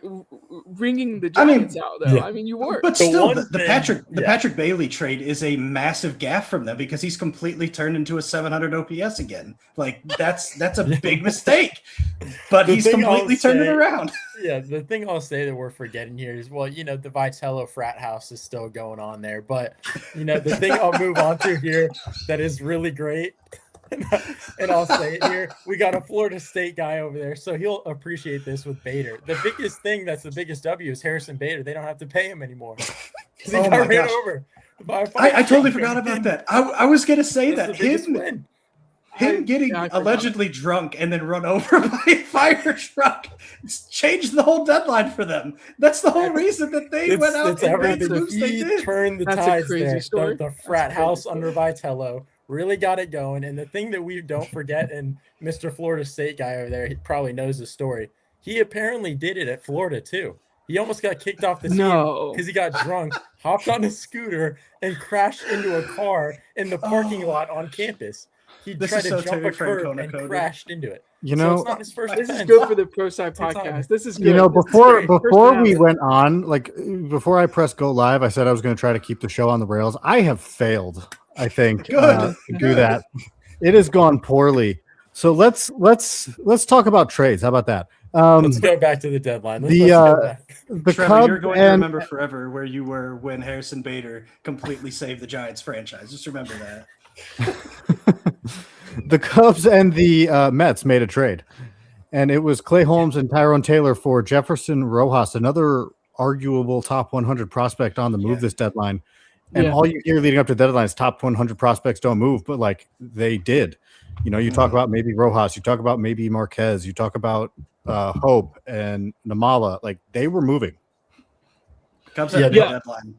I find it funny that the last thing Clay Holmes will do for the Mets organization is throw pitches in Brooklyn, but here we are. I just saw that for the daily sheet that I was writing up. I was like, I need to put this rehab assignment in. But in all seriousness, I think getting Jefferson Rojas for him is like a win, right? Like I feel like that's a good value for a guy who I like Clay Holmes a lot, but like, do we really know where he's at? I mean, he looked good in the rehab assignment, but we don't really know where that's all going to look by the time he gets back to the major league squad. And the Cubs trade for a pre-hurt pitcher, which is right into their, what they've been doing all year. And he doesn't cut the ball? Question mark? He's the first one that the thing I was going to say that this feels eerily similar, strangely, from a Mets standpoint to getting Acuna for Verlander. Like it just feels, I don't know why, for me it's like this is either going to go really well in the opposite direction of the Acuna thing, or it's just going to level out in the same way, and so I don't know which way that he's goes. Getting moved to the White Sox in the offseason. Well, I think because the White Sox are going to need Rojas to compete against the Guardians, so every trade they make is to try to beat the Guardians. That's one. No, but Rojas, I think I like Rojas as a prospect better than I liked Acuna. Yeah, LA Acuna as a prospect. Rojas has been like young for every level. And so he was like, at one point he was like, oh, look at this. He's the next guy. And then he was like just okay at every level. Yeah. And the shine kind of fell off, but he was young and he started to make that rise. And I think he might have been a guy who the Cubs really looked at seriously as part of their future, if not for the also rise of Pedro Ramirez. Yeah, I think Pedro Ramirez really blocked them. And look, he was like a 40 grade before this season. All of a sudden popped in like AAA, and it was like, I'm pretty sure I wrote him. I think I gave him a 50, like at least maybe a 55. Like his power just like took off in AAA, and they were kind of forced to play him. Rojas almost felt like he was blocked. left. Like he just was never going to get playing time for them. And so it's like if you can turn that into Clay Holmes, I don't hate that deal for either side. I do think where is Rojas gonna, hit with the Mets, or like where is he gonna play? Like they'll figure it out, at some point probably. I got to be honest, though. I love this fit, and I love everything that the Cubs did with getting the arms that they did, with getting Gossman, and then going and getting Holmes. They have the best middle infield in baseball defensively. It is sensational. And that is a huge thing, is Gossman's going to get you ground balls, but Clay Holmes is especially going to get you ground balls. That is literally what he does better than almost any other pitcher in baseball, is create weak contact on the ground. Nico Horner, one of the best defenders in baseball. And then Dansby's not far behind. He's still very good, even though he is getting older. The Mets were one of the worst defensive teams in baseball, among the bottom 4 up the middle. And I think that completely changes now. And then you can also look at Jose Soriano, a trade we haven't touched on yet. It's the same situation. He's now going from one of the worst defensive infields to among the very best in baseball. And it's the Cubs kind of righting the ship on mistakes that they have made previously at deadlines with targeting Paredes. Just they had been targeting fits that don't really mesh with where they play or with the team that they have. And now they're more targeting Holmes and Gossman to fill out a rotation that they desperately needed to get some playoff length into. More than any other team, I think, that is even in the running to win their division, they needed pitching. And they went out and got 2 guys that fit perfectly into what they do defensively and what they create. I thought they had it's a little underrated, but I thought they had one of the better deadlines. They got Braden was originally a Cubs prospect. Yeah, Braxton Garrett cuts the crap out of the ball. That's like Cubs. Everybody almost. Yeah, there's a lot of ground ball guys. There are a lot of ground, like exactly what you said. A lot of ground ball guys that play well for them. Yeah. Mm-hmm. Yeah, they did pretty good. Can I tell you guys my favorite trade of the entire deadline? Go for it. It has nothing to do with value. We need to talk about the Soriano trade. I agree. That's not this one. It has nothing to do with value at all. My favorite trade this deadline was the Tyler Wells going to the Rays for Michael Ferret.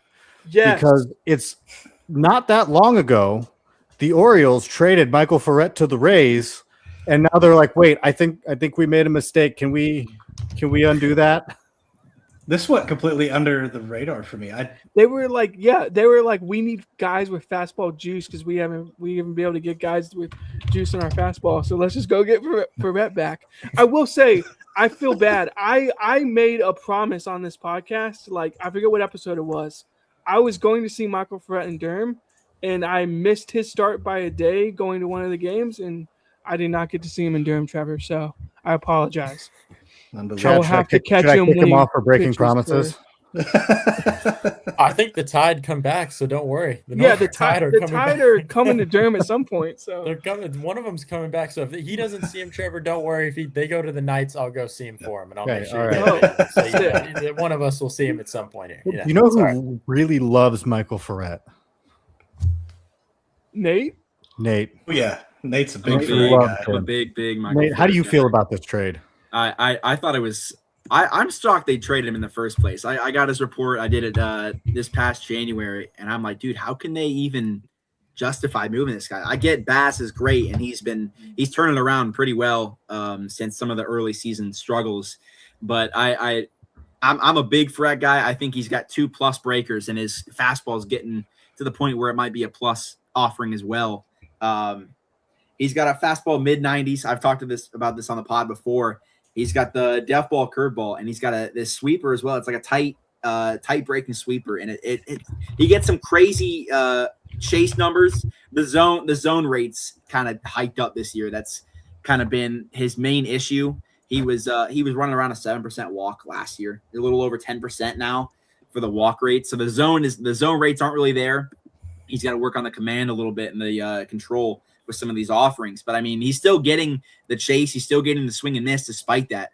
So, I mean, I at the beginning of the year, I said he's mid-rotation starter. He's got great stuff. I mean, worst comes to worst, he thinks 2-3 inning, really valuable middle inning reliever or a high value closer. I mean, I think the sky's the limit for Ferret. I've been pretty high on him. I've talked about him, I think 2 or 3 times now on this podcast. But Yeah, I'm pretty I think excited I've for like actually December, top 100 guy January. off our list. I'm pretty excited for December, January to roll around when the Orioles trade Ferret to the Rays, and then they just go back and forth every trade Threat to the deadline. Rays for Bodine. Just mix up the package now. Can I just say though, real quick, I love this trade for Tampa Bay. I think Wells does a great job, basically creating plus command with really good swing and miss stuff out of the bullpen. My prediction here is he will be a reliever through the end of the season. Peralta's gone next year. Should we play baseball? I promise you, Tyler Wells is starting again next season. They're going to Griffin Jacks this. They're going to figure it out. Speaking of the Rays, they had a pretty damn good deadline this year, man. You got Wells coming in. You got Liam Hicks for nothing even close to the same package that Adley got. I mean, all things considered, Adley's a considerably better catcher. I mean, Hicks is almost a mirrored Caleb Durbin from the catcher spot. And you got Peralta as well. Another pickup on a guy that, like we've said before, these pitching lab teams, who knows? Maybe they return him to his Brewers days. It's going to be a pretty disgusting looking rotation if they can. And they allegedly got Jack Lewinsky. They did get Jack Lewinsky as well. He's So, been tearing up AAA of late. The I'm gonna be honest with Dodgers you, Rays random trade to just swap two random guys, Fiducia and Suwinski. Yeah, I'm pretty Talk sure about two Fiducia teams that are might- going to win a trade. Yeah, It's just no. going to be that one somehow. I Fiducia don't like their deadline. I'll be honest with you. I thought they Really? were very soft at this deadline. They have the resources and the capability to kind of push a lot of chips into the middle of the table, with the American League being what the American League is. How many more years are you truly expecting Yandy Diaz to do this? And quite frankly, Jonathan Aranda is playing at a remarkably high level. Caminero is awesome, but they have question marks to beyond question marks elsewhere. Peralta's great. I think he's going to play. His stuff is going to play up in the dome. One of my favorite trades of this deadline was them getting Peralta, because I didn't think they gave up much for him. And his stuff is going to go right back up to playing where it was in Milwaukee. But my entire question is, do you truly think this team competes with the Yankees? And I don't think they do. The Yankees. you don't like Mullins in the 4-hole, Matt? That's not your favorite. So thing? that's what I'm You're saying. Not a big This is fan just- of that? Why? It's ugly, and I don't think Surprisingly- they compete with the Yankees. Why or would the they Red need to Sox. compete with a team that's missing the playoffs? Oh, I don't. and the Red Sox I don't get slander it. is inbound. I think Here it I is. think the roster that has Jaron Duran still on it is probably the one that I would bank on collapsing. He's That a being vibe said- guy, dude. You got to keep him around. Hey, Matt, what would it be like if the Guardians had Junior Caminero? This is That would be really fun, Trevor. What would it be like if the Tigers made a run with Scooble? Just throwing shots Wow. now. Hey, I want to A lot say of blows, Duran a lot showed of up blows. this Dodgers I mean, we series. got hooks left and right going right We're just here. throwing haymakers everywhere. Wow. Look at what this Sure, pod is. surely Detroit won a division title with Tarek Scooble on their roster. Surely they did. Yes, surely they did not collapse at the last minute. Now, I don't know if you guys saw this one. This one I feel like kind of went under the radar. But Jacob Kisting is in the deal. No, I'm just kidding. That was a joke. But the Blue Jays traded for Jose Soriano, and they traded Arjun Namala, Eddie Micheletti, which is arguably one of the top three names in all of baseball, just because it's fun to say, Eddie Micheletti. I can think of two that are clearly better off the top of my head, but it's arguably one of the best. I don't think you're beating Joe Areola, and I don't think you're beating Armstrong Mahuzi. But Eddie Micheletti is great. But Arjun Namala, Eddie Micheletti, and Angel Rivero. This is another top 100 prospect on the move. What did you guys think of this one? So I think immediately when I saw that Namala was in the deal, I was like, they think JoJo's a dude. Like they think JoJo is like. What does this trade say about JoJo Parker? My I first think- thought I think was that's the opposite immediately is what that it was. Arjun's career's over. I mean, if we know the Angels, See, farm that's what system, my I first said thought it's was, over. too. I said it's So done. free Arjun See ya. Namala, save him. I will say this: I'm a huge Arjun guy. Like I think if he, yes, the power surge in Double A is probably because he's playing in the park that to hit like the easy, like it's the easiest park to hit homers in. But I will say, like, I think there is juice in the bat, and I do think, from a like athletic standpoint, I've always liked him, and I think he'll figure out the swing. But I get it. No, I get I'm it. with Brandon, you. again, to say this though, it's not that I'm not a fan of him. It's that can you name an Angels player that developed from the age of 18 or 17 in Namala's case from where he started to the big leagues that did anything? We got Yeah. Denzer Guzman. He's looking great. right now up there. I mean, he's really a stud. I mean, I'm trying to I think. mean, Well, I guess part of it is like, they Here's don't the really thing take though, anybody like with estimates. Namala a couple years ago when he was in his when he was in his debut season when he was just starting, I was watching his game and I was watching Loe Dunedin. Day's games for Yeah. some other reason. It wasn't for Arjun Namala. Yeah. And I kept being like, okay, who is this guy? And I know who Arjun Namala is, but I'm like, who, like, what, like, this dude stood out on tape in some way in every single game. Like, he has talent. And I did say, as soon as the trade happened, I said, I hope that no prospect I value is in this trade because I agree this is not the best system for development and has not been the best system for development in a while. Yeah. But at some point, Arjun Namala has a ton of talent. And at some point, you're getting the keys to a fancy car, and you just have to not wreck it. Yep. I guess the real question is, Trevor, from your standpoint, do you think he's an above average shortstop? Because I think that's where like the value of Namala is like thrown around by people. I don't really question like the power and the hit as much. I mean, the hit's probably like fringy 45-ish, maybe 50. It's probably 40, 45-ish more. But like, where's the defense tool? Because I've heard anything from like, he's not really that consistent. It's probably a 45 to like, there are people who think he's like a 55 defender at shortstop. So it's like, it's a wide ranging like thing for me. I like his. I like his. I would defense shoot the pretty middle. Honestly, I would shoot the middle of the. And the thing is, I don't think you. And this is a cop out answer, but I don't think you traded for his glove. I think you traded because he's going to hit for a lot of power and provide value to your lineup. Yeah, and you can it figure doesn't out really where to matter what side of the left side of the infield he hits on. Yeah, I mean, I guess so. Yeah, that's a good point. The first thing that I thought when I saw it was Zach Neto's the third baseman. I mean, let's just call a spade here. Zach Neto's the third baseman. Zach Neto will on not be on the much Angels longer. beyond the end, like this winter.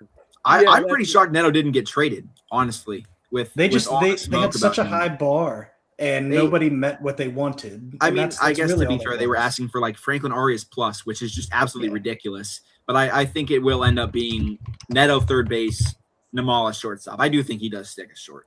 The thing I think too that's like another thing here is like, so we just brought up like the fancy keys is a good point, Trevor.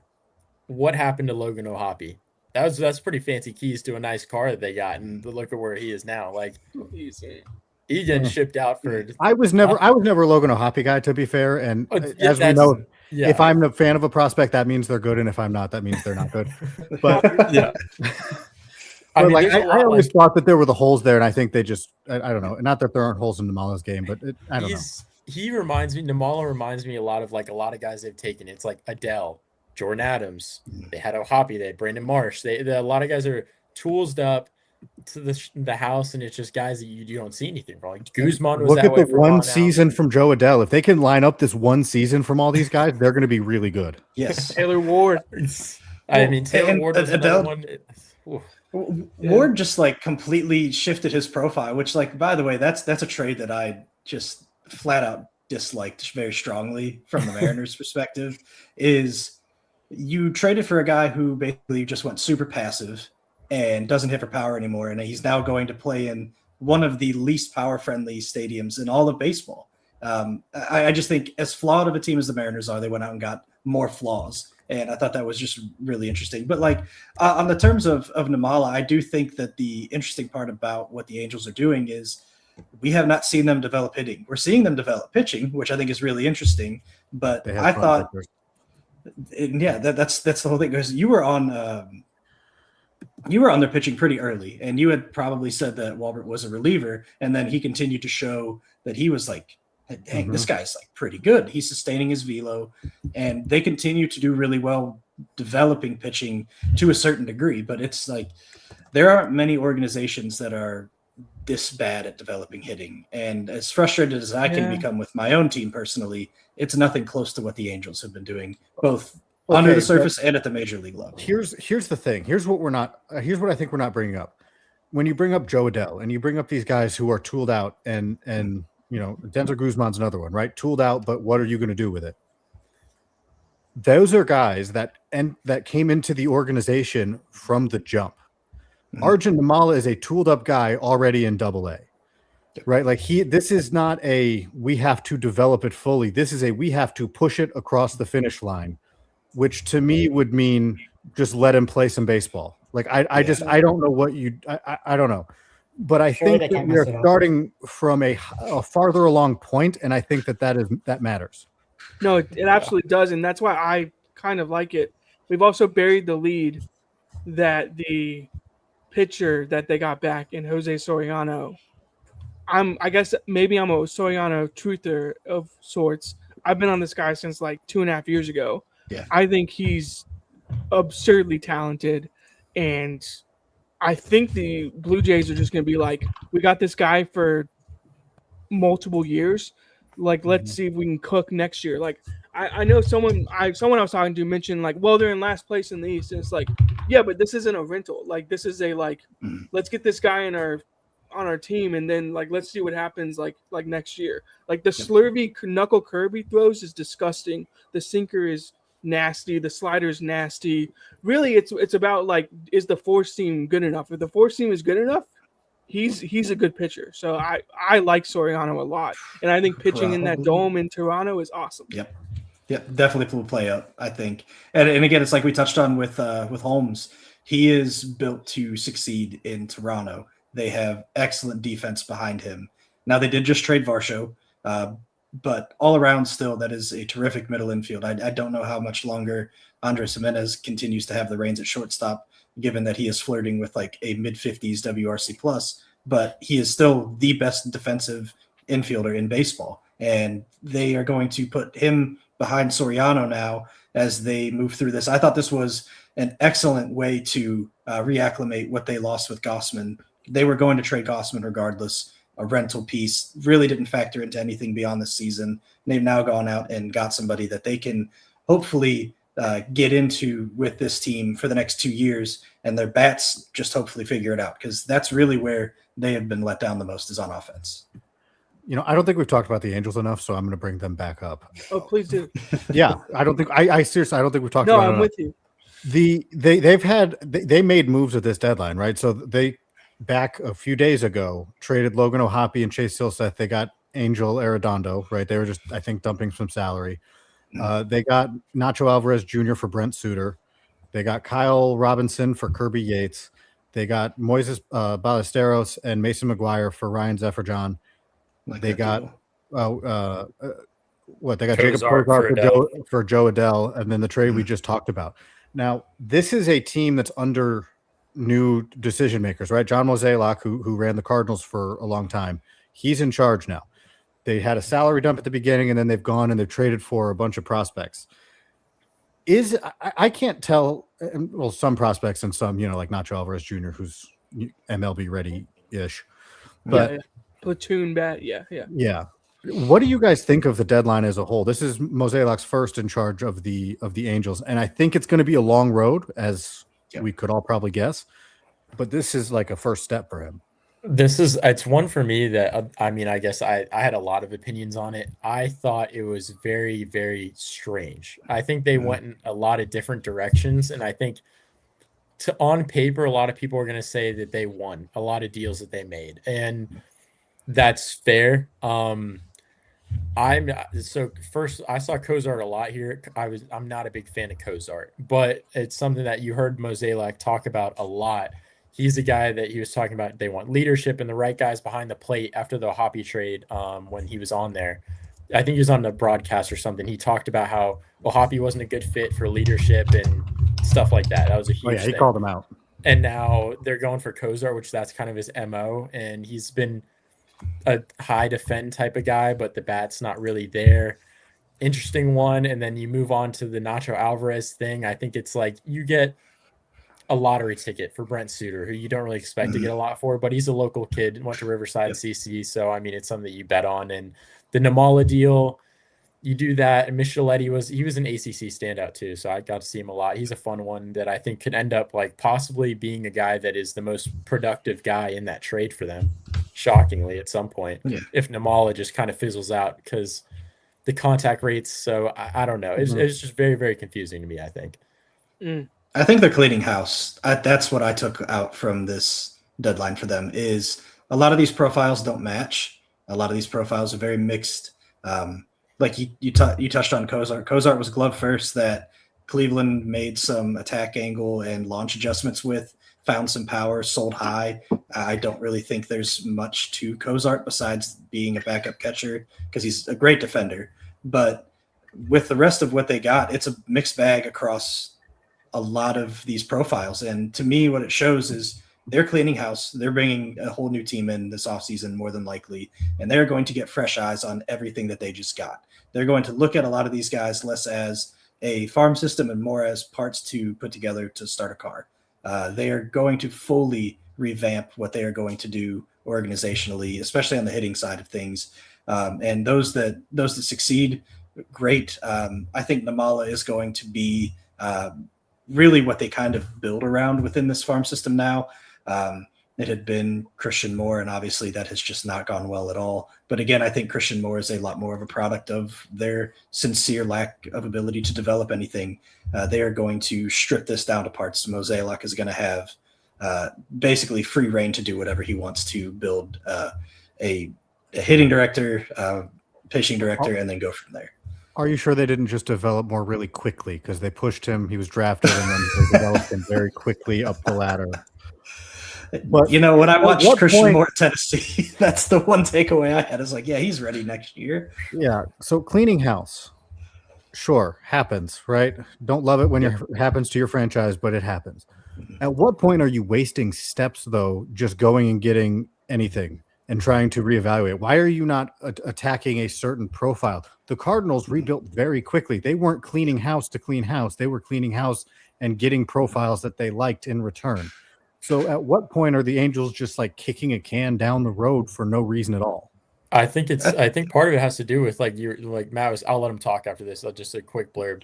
I think they don't have a model right now. They have no model. They didn't have a good analytical team to start with before. Now you get a new guy in, and it's pretty evident that he doesn't even trust who he has on staff right now. So I think it's him going with, this is what I think, and maybe he has one or two guys that he's like, I trust these guys, and he turns to them. But you got to think Mosaic also, he's known for rebuilding a team in the Cardinals back in the early 2000s and doing it the old school way. And I think they're going to go more backwards than anything right now, turning into a more old school franchise, like how people thought of the A's and the Rockies and stuff like that. I think that's the direction they're going, and it's going to be a hard uphill battle from there. As much as people like to say the change is going well, I don't know. I don't get the hate here. How is draft and put him directly in the majors not a model? I mean, that is a model. It is a model. It's a model is for sure. I mean, I have to say as well. I mean, there's really nowhere they can go but up. I mean, when you have Shohei Ohtani sitting in your lap and you decline Shohei for Caminero and just let him leave for nothing a few deadlines ago, I mean, there's really nothing you can do to be worse than that. So moving some rentals is obviously trending in the right direction. I don't know how much it's kind of just but they didn't impossible to do worse than that. But they didn't go all the way, right? Because they didn't trade Detmers.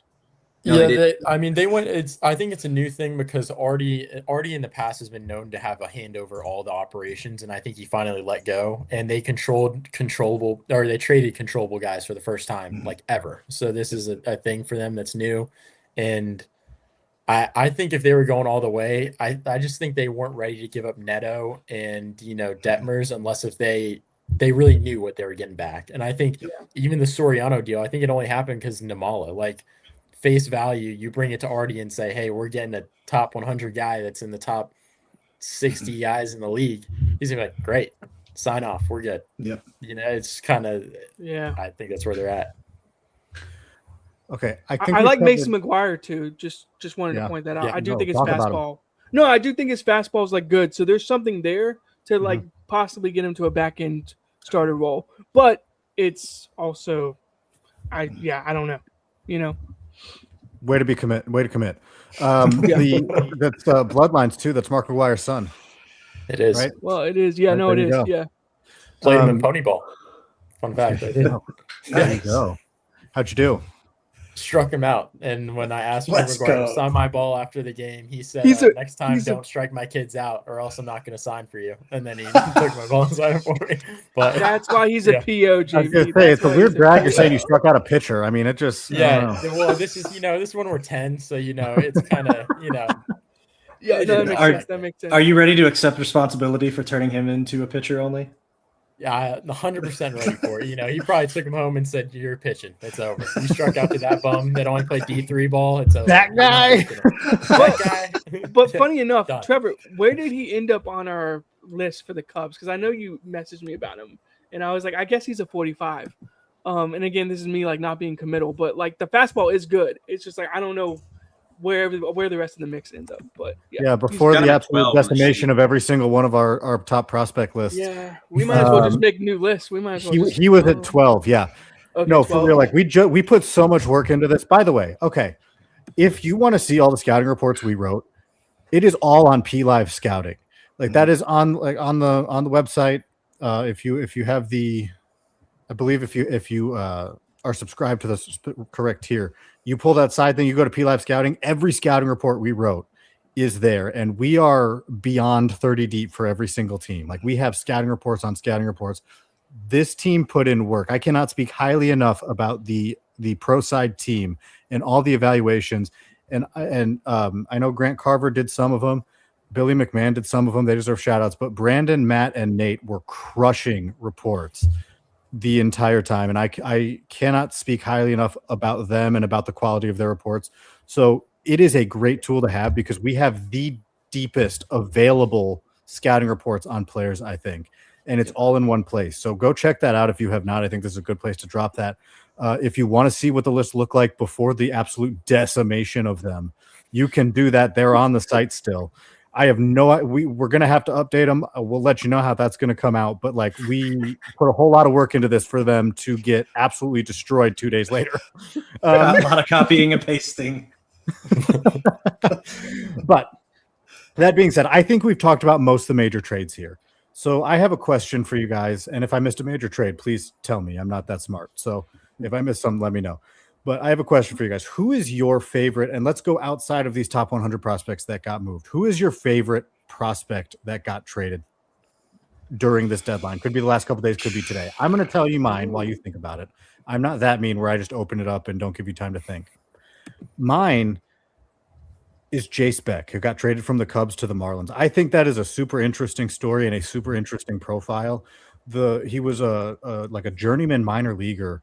He's 27 years old, so he's River Ryan's age.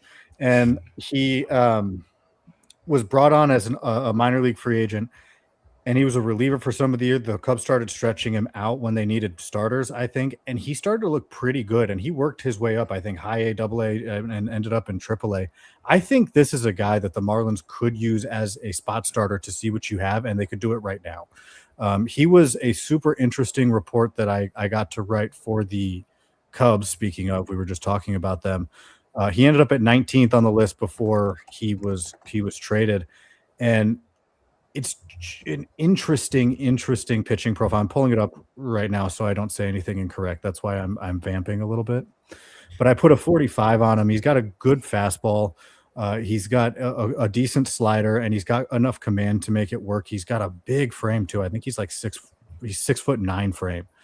So I think that's super interesting. I would love to see him at the big league level, and that's my answer to this. And I went super under the radar for it. We'll see what you guys do.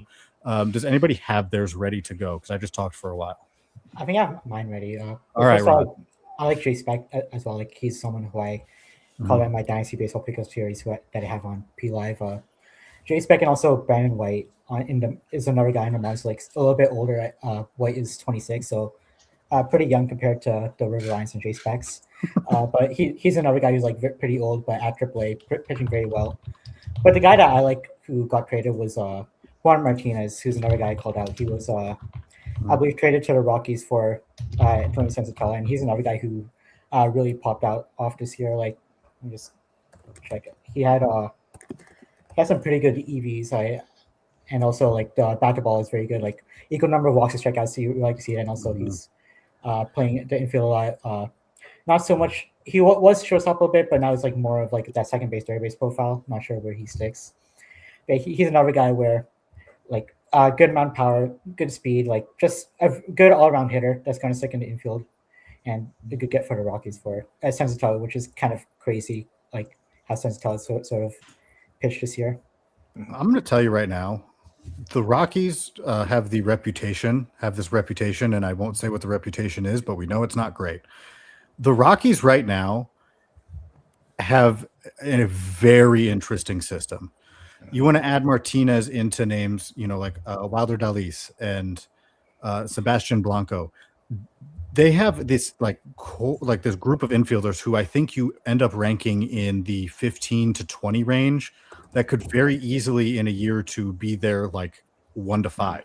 It is such high ceiling and low floor throughout the middle of that organization where it could be really fun. It could be really bad. Also, Christian Argalas is amazing. That's it.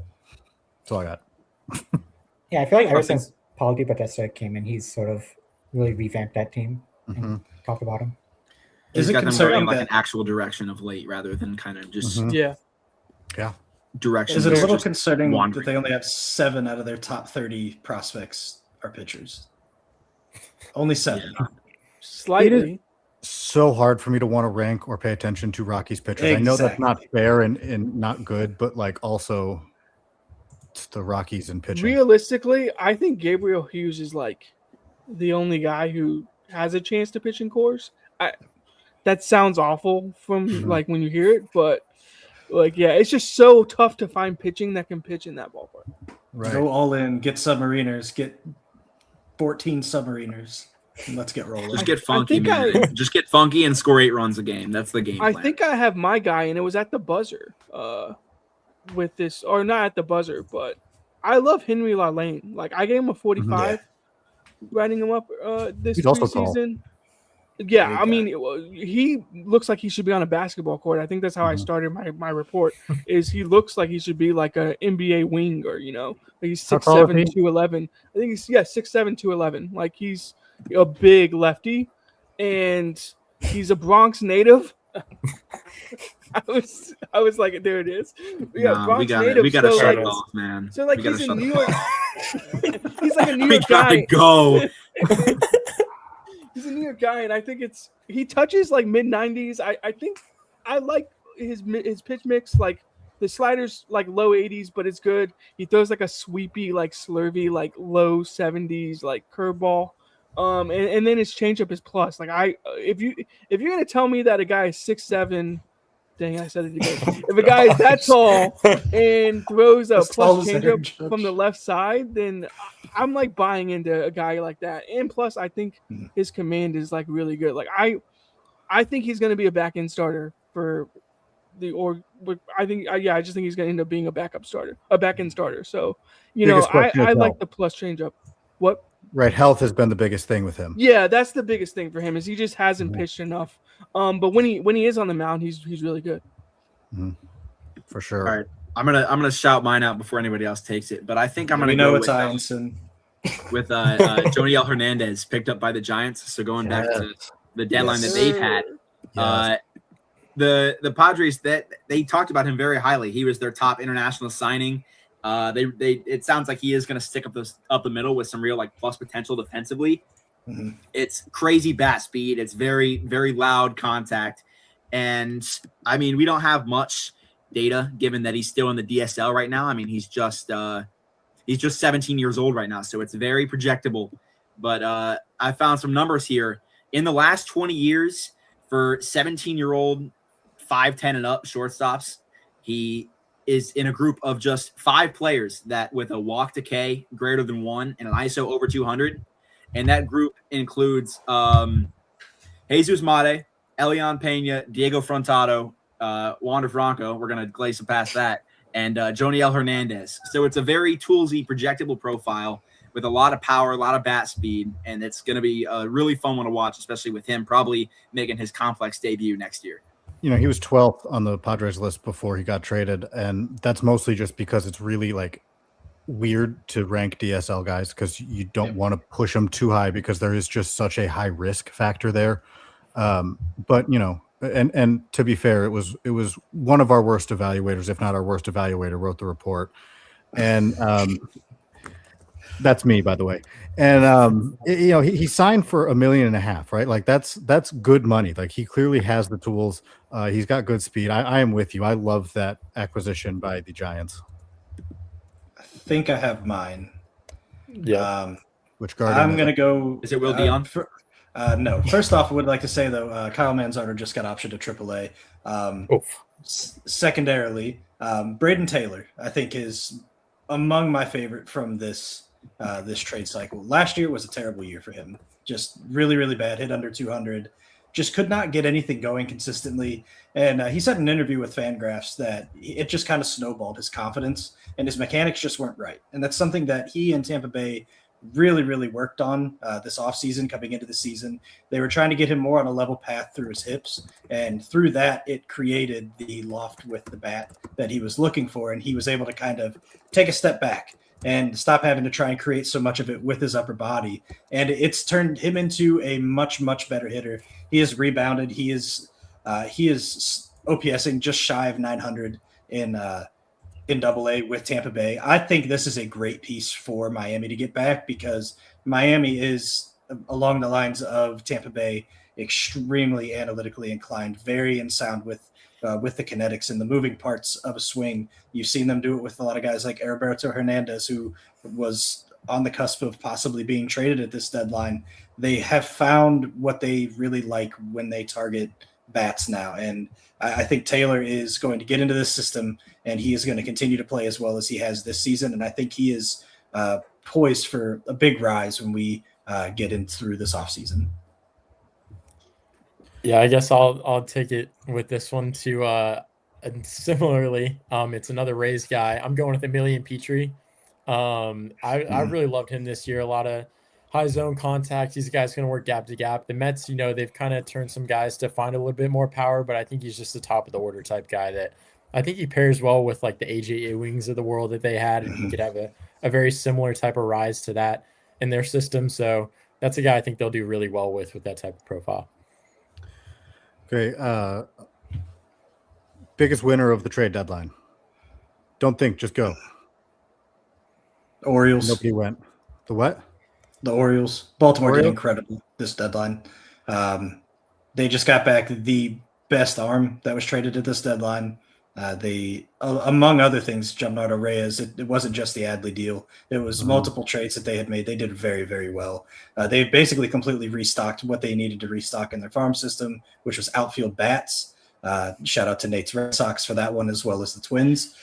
They have done, I thought they did extremely well this deadline. Yeah, they're giving up on their core, which in and of itself, I think trading Adley was the biggest sign of it. Adley's not the biggest reason that this has kind of fallen flat. It really should fall on the shoulders of Gunnar Henderson not being able to sustain what he did 2 years ago, and them only recently figuring out what they can do pitching wise. But now they have a chance to kind of breathe new life into this system. They do extremely well with pitching. I thought they added the best arm, bar none, at this deadline in terms of prospects. So for me, it was the Orioles, big winners. Matt, I think you're ignoring the existence of Samuel Basallo completely. In regards to how? You're saying they're breaking apart a core, but like, who else did they trade from the core? I mean, Westberg's on the IL as usual, so that's what they pay him to do. Gunnar Henderson is still there. Kobe Mayo is still there. He was supposed to be part of that core. All they did was say, "Hey, we have Samuel Basallo." So it was we'll narrow it down like this: Westberg, Adley, Gunnar, Holiday, and you enter your next. Yeah, Kowser, Mayo, Keston Herstead. That was supposed to be what that nucleus was. 90% of those guys are not good baseball players, and that's. But they didn't. But I'm saying they didn't tear it apart. They traded one guy. Yeah, but like the thing is, they have multiple other pieces from that core that aren't good or hurt. Would they have traded him without Samuel Basallo? Is what I'm saying. Oh no, absolutely not. Are you saying that Basallo is catching, like he's catching now? Is what I can't see a world where they have Basallo catch full time. Narvaez and Rogers probably take it. I mean, Well, right. Rogers was in the trade though. Rogers went with. Rogers came back to Boston, but Narvaez is going to catch. I kind of like Narvaez for them though a lot. One, to alleviate a lot of pressure off Basallo, but two, I think it kind of similar to what JB was saying about Meyer. I think that is such it's a pressure cooker when you're playing in Boston and then you perform well and then all of a sudden you're not. And I think Narvaez goes through a lot of that too. Is he kind of had a big step back, dealt with an injury. Now he gets to go to Baltimore, new coaching staff, just a whole new culture. And I think that will do him a lot of good. By the way, Basayo's 21 and still can, you could still bring his defense along slowly at the big league level. You could. I mean, but his bat is so good. Are you But really? but when risk you have that, that? do you want to take? Do you like how? I don't know. I feel like it's easier to find the balance of him catching without Adley there. I think Well, the yeah, fact without that they Adley, got for back sure. for Adley is good enough to win the deadline. Yeah. All right, Nate. Winner of the deadline. Go biggest winner. Yeah, I kind of just got to follow up on what Trevor was saying. Just the pure, or what Matt was saying, with the pure just prospect capital they were able to get back. It like I said, it's a pretty shock value trade, giving up that many high value guys in your system. It was, I believe it was 2, 4, and 6 maybe in our system that we had in Ianson, Witherspoon, and And Azakar. Rivas, who's fast. And I'm glad we were able to keep Harold Rivas, but with those 3 prospects plus Ferret plus Gennaro Reyes, it's just too big of an overall haul at the deadline to really kind of consider anybody else. Is anybody going to say something other than the Orioles then? Yeah, I'll go. I can be I'll fun take and say the Red Giants. Sox, and they're going to win the World Series. I can do Now we're that. talking. Okay, Let's JB, go. who do you got? I'll take the Giants. Thank you, Harrison Bader, for saving this organization and Gavin Newsom's Oh, good, bar. we're back on it. Bader and Gavin Newsom's bar are really doing the heavy lifting there. I mean, that really he got him going. But Oh yeah, man. I mean, we love to see it. Buster Posey. I mean, he's getting the ship together, and we're going good. Tony Vitello and the frat house, they're going to get it going. He's I believe embarrassing it next himself in year. front of Buster Posey, man. It's ridiculous. I mean, I mean- I actually think the Giants did cook this deadline, and 100%. my answer would actually be the Cards. I think what they did, they're still in like pseudo contention, could like push for a playoff spot. Dustin May with the prospects that they got back. Plus, we already talked about how good their prospect farm system has been in the turnaround with Heim Bloom. I think they did exceptionally well with the pieces that they traded away and the value they got back. So I actually think the Cards is like a legitimate answer and like a pushback to like the Orioles won the deadline. I think you could argue the Cards did because they're in similar, if not better, competitive position than the Orioles are, and they got good value too. The other thing too is like that pool money that they got. I mean, I know we're talking about it, but there's a lot of late guys that popped up. That's you never know what they use the pool money for. So we'll see. I think it is not a coincidence that the two of the teams that were talked about on the draft stream, if you watch that, as having one of the best drafts, also had one of the best deadlines. The Giants, the Cardinals. I don't think the Orioles got brought up as much, but they had a very good deadline. But I don't think that's a coincidence that the Cardinals and the Giants are having good both. I think that they are in a very good spot right now and doing good things. Raj, who is your big winner of the deadline? I'll try not to be biased because I do like what the Jay said. Like, they sort of sold off, but still like got pieces for next year, like Eric Eddy and Soriano. Two ones I really like. And also, the Nationals are sort of an underrated deadline just because they did sell, but they did get back pieces that I think can help them this year and in the future. Like Conley early, Giovanni Cruz, I think is probably like a settlement, maybe even a closer for them right now. Yes. And we'll be on another reliever from the Guardians who I actually really like.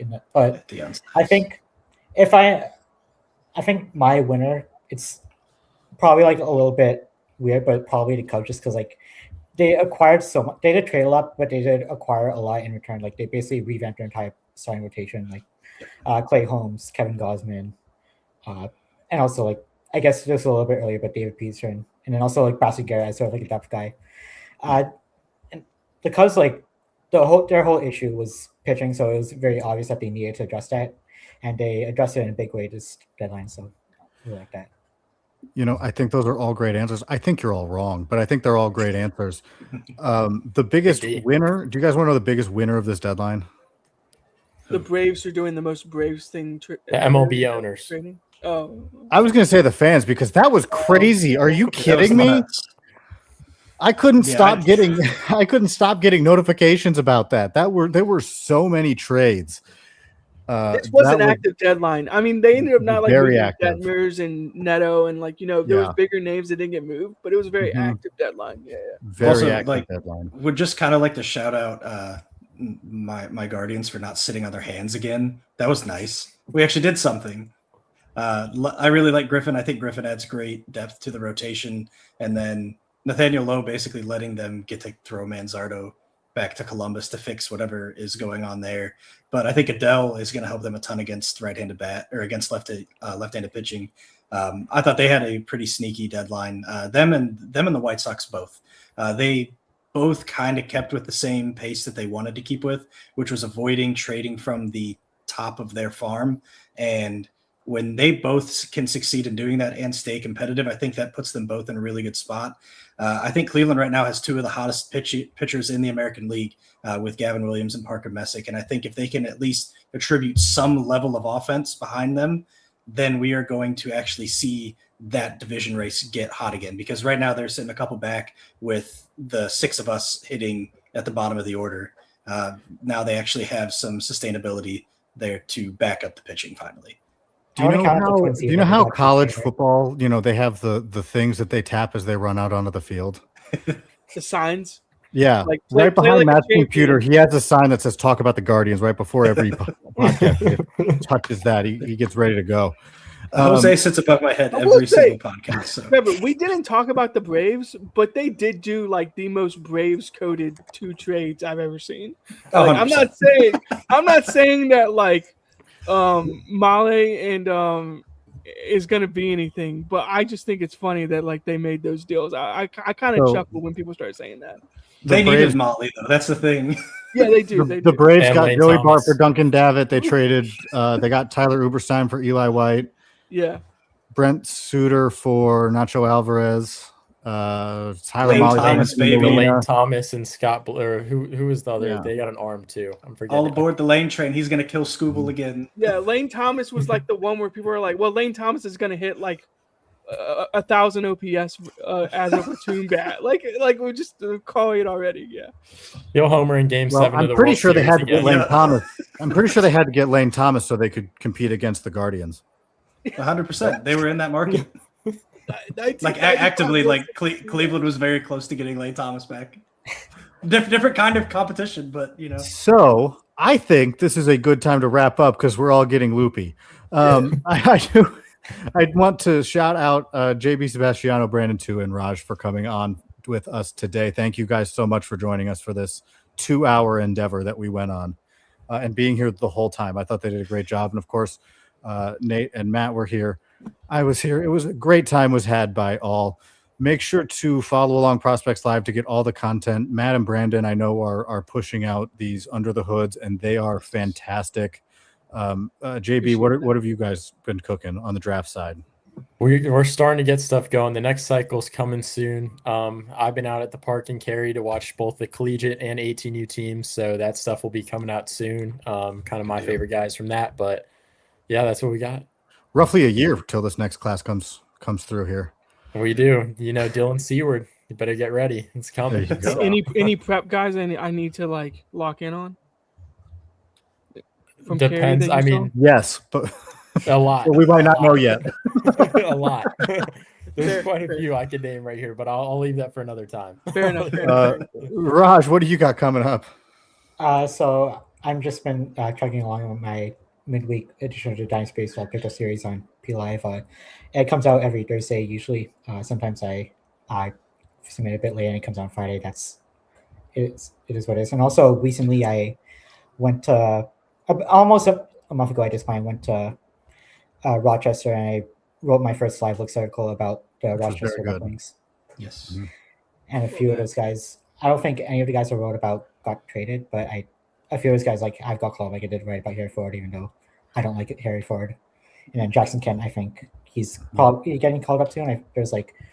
I did hear that he was scratched from his most recent start. I'm not sure if he's actually getting called up, but he's a guy I really like. So yeah, that was good stuff. Raj wrote it and turned it in and wrote about Harry Ford when he saw him. And then by the time I got it up, Harry Ford had been up for like 3 days because I had terrible turnaround time. So that one's on me, but it's still on the site and he did a very good job.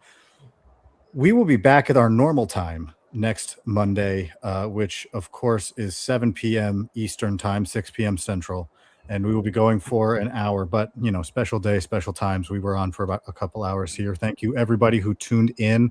I mean, we had over 2,000 people watch this over the course of these 2 hours. So thank you guys so much for your support. I mean, you doing that allows us to do this. So thank you so much for that. We will be back next week. This has been another edition. This has been the trade deadline edition of the Prospects Live Pro Side podcast.